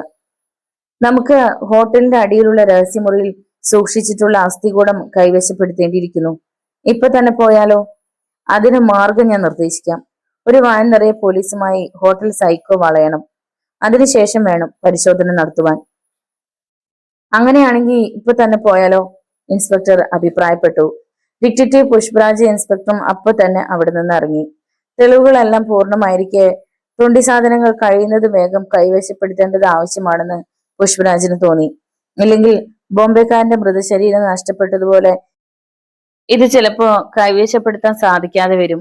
വളരെ സൂക്ഷ്മതയോടെ തങ്ങളുടെ ചെയ്തികളെ പരിശോധിച്ചു കൊണ്ടിരിക്കുന്നവർ തങ്ങളുടെ ചുറ്റും പതിയിരിക്കുന്നെന്ന് കഴിഞ്ഞകാല അനുഭവങ്ങൾ അവർക്ക് മുന്നറിയിപ്പ് നൽകിയിരുന്നു. അതുകൊണ്ട് നിമിഷങ്ങൾ വിലപിടിപ്പുള്ളതാണെന്ന് ബോധ്യമായതോടെ അവർ ഹോട്ടൽ സൈക്കോ സെർച്ച് ചെയ്യാൻ തീരുമാനിച്ചു. ഞാൻ ഈ വഴി തന്നെ ഹോട്ടലിലേക്ക് പോകാം. താങ്കൾ പിന്നാലെ വന്നാൽ മതി. മാനേജറുമായി ഞാൻ സംസാരിച്ചുകൊണ്ടിരിക്കാം. താങ്കൾ വരുന്നതിന് 1 മിനിറ്റ് മുമ്പ് ഈ നമ്പറിൽ ഒന്ന് ഡയൽ ചെയ്യണം. ഇത് മാനേജറുടെ മേശപ്പുറത്തുന്ന ഫോൺ നമ്പറാണ്. പുഷ്പരാജ് ഡയറി തുറന്ന് ഒരു തുണ്ടുകടലാസിൽ നമ്പർ കുറിച്ച് ഇൻസ്പെക്ടർക്ക് നൽകി. ഹോട്ടലിന് മുന്നിൽ പുഷ്പരാജിനെ ഇറക്കിയ ശേഷം ഇൻസ്പെക്ടർ സ്റ്റേഷനിലേക്ക് പോയി. പുഷ്പരാജ് ഹോട്ടലിലേക്ക് കയറി ചെന്നു. അദ്ദേഹം നേരെ മാനേജറുടെ മുറിയിലേക്കാണ് പോയത്. പ്രതീക്ഷിച്ചതുപോലെ മാനേജർ റൂമിലുണ്ടായിരുന്നു. ഇലക്ട്രിക് ബെല്ലിന്റെ സ്വിച്ചിൽ 2 തവണ അദ്ദേഹം വിരലമർത്തി. മാനേജർ വാതിൽ തുറന്നു. താങ്കളോ? കയറി വരൂ. മാനേജർ അകത്തേക്ക് ക്ഷണിച്ചു. പുഷ്പരാജ് മാനേജറുടെ മുറിയിൽ പ്രവേശിച്ചപ്പോൾ അപരിചിതനായ ഒരാളും കൂടി അതിനുള്ളിൽ ഉണ്ടായിരുന്നു. 6 അടിയിലധികം ഉയരവും അതിനൊത്ത വണ്ണവുമുള്ള അയാൾ കറുത്ത കോട്ടും പാൻസും ധരിച്ചിരുന്നു. വീതിയുള്ള ഫ്രെയിമുള്ള ഒരു കണ്ണാടി വെച്ചിരുന്ന അയാൾ പുഷ്പരാജിനെ തുറച്ചു നോക്കി. ചുണ്ടിൽ തിരികിയിരുന്ന തടിച്ച ചുരുട്ടെടുത്ത് അയാൾ ആശ്രയിൽ കുത്തി. ഒരു കട്ട പോലെ അടർന്നു വീണ ചാരം ആ ചുരുട്ടുകൊണ്ട് തന്നെ അയാൾ സാവധാനം പൊടിച്ചുകൊണ്ടിരുന്നു. Please sit down. അപരിചിതൻ ഇടതു കൈകൊണ്ട് കസേര ചൂണ്ടിക്കാണിച്ചു. Thank you. പുഷ്പരാജ് ഇരുന്നു. അപരിചിതൻ പുഷ്പരാജ് ആരാണെന്ന് അറിയാൻ വേണ്ടി മാനേജറെ നോക്കി. ഇദ്ദേഹം പ്രസിദ്ധനായ ഒരു ക്രൈംബ്രാഞ്ച് ഉദ്യോഗസ്ഥനാണ്. ഈ ഹോട്ടലിൽ ഈയിടെ ഒരു മരണം നടന്നു. അതിനെക്കുറിച്ച് അന്വേഷിക്കുന്ന അവസരത്തിൽ ഞങ്ങൾ തമ്മിൽ പരിചയപ്പെട്ടു. Oh, very good. Glad to meet you. അപരിചിതൻ പുഷ്പരാജിന് കൈ കൊടുത്തുകൊണ്ട് പറഞ്ഞു. ഇദ്ദേഹത്തെ കുറിച്ച് താങ്കൾ ഇതുവരെ കേട്ടിട്ടില്ലേ? മാനേജർ അപരിചിതന്റെ നേർക്ക് തിരിഞ്ഞു. ഇല്ല. ബോംബെയിൽ വെച്ച് നടന്ന ഒരു വലിയ കള്ളക്കടത്ത് സംഘത്തിന്റെ തലവനായ ഡ്രാഗനെ അറസ്റ്റ് ചെയ്ത ആളാണ് ഇദ്ദേഹം. ഓ, യോഗീന്ദ്രനാഥ് എന്ന പേരിൽ ആശ്രമം നടത്തിയിരുന്ന പെൺവാണിഭക്കാരനായ ഡ്രാഗൺ. ഞാൻ ധാരാളം കേട്ടിട്ടുണ്ട്. പക്ഷേ നേരിൽ കാണുവാൻ ഇട വന്നില്ല. ഇല്ലെങ്കിലും നിങ്ങളുടെ കൂട്ട് സാധാരണ പൊതുജനങ്ങളുമായി സമ്പർക്കം പുലർത്താറില്ലല്ലോ. അതിന് കാരണമുണ്ട്. പുഷ്പരാജ് സിഗരറ്റ് കേസ് തുറന്ന് ഒരു സിഗരറ്റ് എടുത്ത് ചുണ്ടിൽ വെച്ച് ലൈറ്റ് തെളിച്ചു. അങ്ങനെ തുറന്നുള്ള ഒരു സമീപനം നടത്തുകയാണെങ്കിൽ വളരെ പെട്ടെന്ന് ഞങ്ങളുടെ ആൾക്കാരെ തിരിച്ചറിയും. ഇപ്പോ ഒരു ഹോട്ടലിൽ തന്നെ വേറൊരു ജോലി നോക്കേണ്ട സന്ദർഭങ്ങൾ വരെ എനിക്കുണ്ടായിട്ടുണ്ട്. പൊതുജന മധ്യത്തിൽ പ്രത്യക്ഷപ്പെടുന്ന ഒരാളാണെങ്കിൽ പെട്ടെന്ന് അങ്ങനെ തിരിച്ചറിയുകയില്ലേ? അതുകൊണ്ട് കഴിവതും ആരോട് ഇടപെടുവാൻ ശ്രമിക്കുകയില്ല. പിന്നെ അത്യാവശ്യം വരുമ്പോൾ ബന്ധപ്പെടാതിരിക്കാനും വയ്യല്ലോ. ഇവിടെ നടന്ന ചില മരണങ്ങളെ കുറിച്ച് അന്വേഷിക്കുവാനാണ് ഞാൻ ഇവിടെ വന്നത്. ഇവിടെ താമസമാക്കിയിട്ട് 1 മാസത്തോളമായി. മാനേജർ എന്നെ തിരിച്ചറിഞ്ഞിട്ട് 3 ദിവസത്തിൽ കൂടുതലായിട്ടില്ല. നാം മിനിഞ്ഞാന്നല്ലേ പരിചയപ്പെട്ടത്? മാനേജർ പെട്ടെന്ന് പറഞ്ഞു. ഉവ്വ്, പരിചയപ്പെടുന്നത് മിനിഞ്ഞാന്നായിരുന്നു. എന്നാൽ അതിനു മുമ്പ് എന്നെ മനസ്സിലാക്കിയിരുന്നു. അതെങ്ങനെ അറിഞ്ഞു? വിസ്മയത്തോടെ മാനേജർ ചോദിച്ചു. താങ്കൾ കൊടുത്തയച്ച ഒരു കത്തിനെ കുറിച്ച് മറന്നു കാണുകയില്ലെന്ന് വിശ്വസിക്കുന്നു.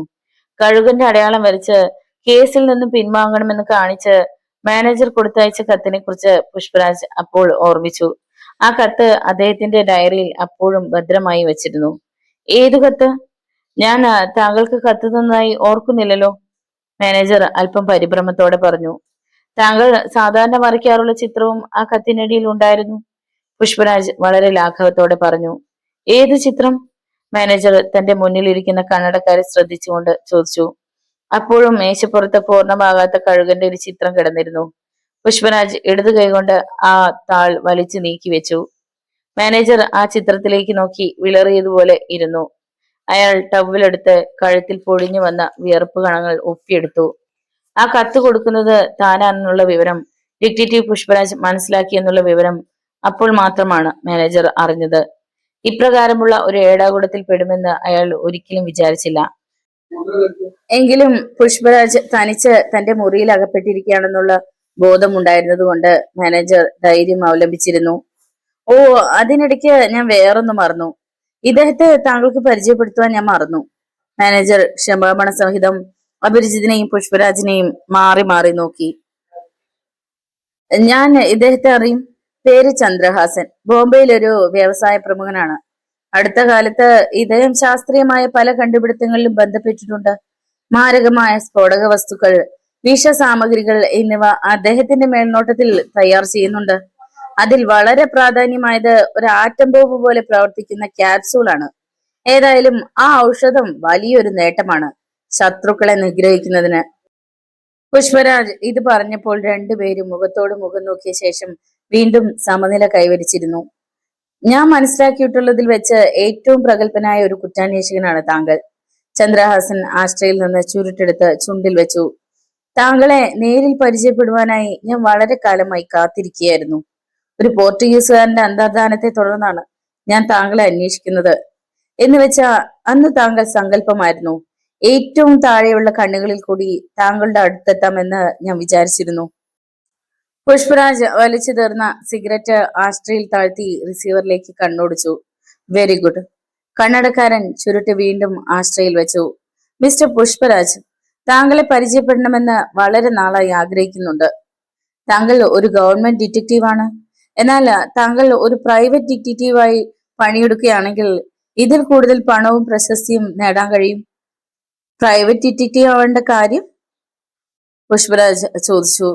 ഇപ്പോ ഞങ്ങളുടെ കമ്പനിയിൽ താങ്കളെ പോലെ ഒരാളുണ്ടെങ്കിൽ പ്രതിമാസം 1,00,000 രൂപയെങ്കിലും നേടുവാൻ കഴിയും. പോലീസിന്റെ നീക്കങ്ങളെ കുറിച്ച് താങ്കളെ പോലെയുള്ള ഇന്റലിജൻസിന് വളരെ എളുപ്പം അറിയുവാൻ കഴിഞ്ഞേക്കും. ഞങ്ങളുടെ കമ്പനിയിലുള്ള എല്ലാ ഡിറ്റക്റ്റീവ് ഉദ്യോഗസ്ഥന്മാരെക്കാളും സമർത്ഥനാണെന്ന് തോന്നുന്നു. ഇപ്പൊ തന്നെ താങ്കൾക്കൊരു തീരുമാനത്തിലെത്തുവാൻ കഴിയും. പുഷ്പരാജ് അയാളുടെ ലക്ഷ്യത്തെക്കുറിച്ച് ചിന്തിച്ചു. ചൂണ്ടയിൽ ഇരകോർത്ത് തന്റെ മുന്നിലേക്ക് ഇട്ടു തന്നിരിക്കുകയാണ്. തന്നെ ഇവിടെ വെച്ച് അവസാനിപ്പിക്കുവാനാണ് അവരുടെ നീക്കമെന്ന് പുഷ്പരാജ് ഊഹിച്ചു. ഇത്രയ്ക്ക് സൗകര്യമായി അവരുടെ മുന്നിൽ താൻ അകപ്പെട്ടതോർത്ത് അവർ ആന്തരികമായി സന്തോഷിക്കുകയാണെന്ന് പുഷ്പരാജിന് മനസ്സിലായി. താൻ തനിച്ചാണെന്നും തന്റെ പിന്നിൽ ആരുമില്ലെന്നും അവർ ധരിച്ചിരിക്കാം. താങ്കൾ പറയുന്നത് ശരിയാണ്. അപ്പോ താങ്കളുടെ കീഴിലും കുറ്റാന്വേഷകരുണ്ടെന്നാണോ പറയുന്നത്? പുഷ്പരാജ് ഫോണിൽ ബെല്ലടിക്കുന്നത് വരെ സംഭാഷണം നീട്ടിക്കൊണ്ടുപോകാൻ തീരുമാനിച്ചു. അതെ, അവർ മിക്കവാറും പോലീസുമായി ബന്ധപ്പെട്ടിരിക്കും. അവരിൽ നിന്നും ആകാവുന്നത്ര രഹസ്യങ്ങൾ ചോർത്തിയെടുക്കുവാൻ ശ്രമിക്കും. നിങ്ങൾ ഉദ്ദേശിക്കുന്ന കുറ്റാന്വേഷകർ സ്ത്രീകളല്ലേ? പുഷ്പരാജ് പെട്ടെന്ന് ചോദിച്ചു. സ്ത്രീകളോ? നിങ്ങൾക്ക് എങ്ങനെ അറിയാം? ചന്ദ്രഹാസൻ തിരക്കി. ഞാൻ അത്തരത്തിലുള്ള എത്രയോ സ്ത്രീകളുമായി ബന്ധപ്പെട്ടിരിക്കുന്നു. അതിലൊരാളാണ് സൗദാമിനി. സൗദാമിനിയോ? മാനേജർ അക്ഷമയോട് ചോദിച്ചു. അതെ, സൗദാമിനി. പലപ്പോഴും നിങ്ങളുടെ സ്ത്രീകൾ എന്നെ പോലുള്ളവരെ ചില അപകടസന്ധികളിൽ നിന്നും രക്ഷിച്ചാണ് അടുത്തുകൂടുന്നത്. വളരെ സൂക്ഷിച്ചില്ലെങ്കിൽ അവരുടെ പിടിയിൽ വീണുപോകും. പക്ഷേ ഒരാളെ പിടിച്ചു കഴിഞ്ഞാൽ എല്ലാ വിവരവും പുറത്തു വരികയും ചെയ്യും. യുദ്ധരംഗങ്ങളിലും സ്ത്രീകളാണ് ചാരപ്രവൃത്തിയിൽ വിദഗ്ധകൾ. നിങ്ങൾ നിയോഗിച്ച സൗദാമിനി വളരെ കഴിവുള്ള ഒരു സ്ത്രീയാണ്. അനുഭവവും പാഠവും ഇല്ലാത്തവർ അവരുടെ പിടിയിൽ വീണാൽ ഒരിക്കലും രക്ഷപ്പെടില്ല. ഞാൻ എപ്പോഴും ഇങ്ങനെയുള്ളവരെ ഒരു മാർജിനിട്ട് മാത്രമേ ഇടപഴകാറുള്ളൂ. അപ്പോ താങ്കൾ സൗദാമിനിയെ സംശയിച്ചു ഇല്ലേ? ചന്ദ്രഹാസൻ ചോദിച്ചു.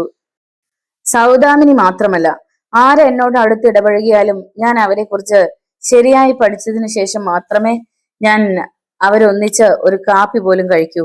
അതേസമയം എനിക്ക് പ്രയോജനപ്പെടുന്നവരാണെങ്കിൽ അവരുമായി ഞാൻ വളരെയധികം അടുത്ത് പെരുമാറുകയും ചെയ്യും. സൗദാമിനി വളരെ വിദഗ്ധയാണ്. പക്ഷേ ഇനി അവക്ക് നിങ്ങളെ സഹായിക്കാൻ കഴിയുമെന്ന് തോന്നുന്നില്ല. അതെന്താണ്? മാനേജർ അന്വേഷിച്ചു. നിങ്ങളുടെ കയ്യിൽ കിട്ടിയാലും അവൾക്ക് രക്ഷയില്ല. അവളെ കുറ്റാന്വേഷണ വകുപ്പിന് ബോധ്യമായ സ്ഥിതിക്ക് നിങ്ങൾ അവർക്ക് നിങ്ങളുടെ മാരകമായ ടാബ്ലറ്റ് നൽകി വധിക്കുമെന്നുള്ളത് തർക്കമറ്റ വസ്തുതയാണ്. അതുകൊണ്ട് ഏതാണ്ട് 6 മണിക്കൂർ മുമ്പ് അവൾ അറസ്റ്റ് ചെയ്യപ്പെട്ടു. അവളിൽ നിന്നും വിലയേറിയ പല വിവരങ്ങളും ഞങ്ങൾക്ക് ലഭിക്കുകയും ചെയ്തു. സൗദാമിനി അറസ്റ്റ് ചെയ്യപ്പെട്ടോ? അത് കഷ്ടമായല്ലോ. ചന്ദ്രഹാസൻ ആരുടെയും മുഖത്തു നോക്കാതെ തറയിൽ ദൃഷ്ടി കേന്ദ്രീകരിച്ചുകൊണ്ട് പറഞ്ഞു. അവളെ വളരെ മുമ്പ് തന്നെ അറസ്റ്റ് ചെയ്യേണ്ടതായിരുന്നു. പക്ഷേ താമസിച്ചുകൊണ്ട് കുറെ കൂടി വിവരങ്ങൾ അറിയുവാൻ കഴിഞ്ഞു. ആ നിലയ്ക്ക് നിങ്ങൾ ഒരാളാണ് ഞങ്ങളുടെ അത്രയും നാളത്തെ പദ്ധതികൾ മുഴുവൻ തകർത്തു കളഞ്ഞത്. ആ നിലയ്ക്ക് സൗദാമിനിക്ക് പകരമായി നിങ്ങൾ ഞങ്ങളുടെ സംഘത്തിൽ ചേരണം. ചന്ദ്രഹാസൻ മാനേജറെ ശ്രദ്ധിച്ചുകൊണ്ട് പറഞ്ഞു. ഈ അവസരത്തിൽ ഫോൺ 2 തവണ ശബ്ദിച്ചു. മാനേജർ റിസീവർ എടുക്കുവാൻ മുതിർന്നപ്പോൾ മണിയടി നിലച്ചു. അടുത്ത നിമിഷം മുറിക്കുള്ളിൽ ഇലക്ട്രിക് ബെൽ മുഴങ്ങി. ആരാണത്? മാനേജർ എണീക്കുവാൻ ഭാവിച്ചു. ഇനി നിങ്ങൾ രണ്ടുപേരും എണീക്കണമെങ്കിൽ എന്റെ അനുവാദം ആവശ്യമാണ്. പുഷ്പരാജ് ചാടി എണീറ്റ് റിവോൾവർ എടുത്ത് അവരെ ലക്ഷ്യമാക്കി നിന്നു. വാതിൽ തുറക്കപ്പെട്ടു. ആയുധധാരികളായ 4 പോലീസ് ഉദ്യോഗസ്ഥന്മാരും ഇൻസ്പെക്ടറും മുറിക്കുള്ളിൽ കടന്നു വന്നു. നിങ്ങളെ രണ്ടുപേരെയും അറസ്റ്റ് ചെയ്തിരിക്കുന്നു. ആജ്ഞാസ്വരത്തിലുള്ള ശബ്ദം ഇൻസ്പെക്ടറുടെ നാവിൽ നിന്ന് അടർന്നു വീണു. അങ്ങനെ ആ പൈശാചികമായ സംഭവങ്ങൾക്ക് തിരശീല വീണു. എല്ലാവർക്കും നോവൽ ഇഷ്ടപ്പെട്ടു കാണുമെന്ന് വിചാരിക്കുന്നു. ഇഷ്ടമായാൽ ഒന്ന് ലൈക്ക് ചെയ്ത് മറ്റു സുഹൃത്തുക്കൾക്ക് കൂടി ഷെയർ ചെയ്ത് നൽകുക. നിങ്ങളുടെ വിലയേറിയ അഭിപ്രായങ്ങളും നിർദ്ദേശങ്ങളും കമന്റ് ബോക്സ് രേഖപ്പെടുത്തുക. വീണ്ടും കാണാം.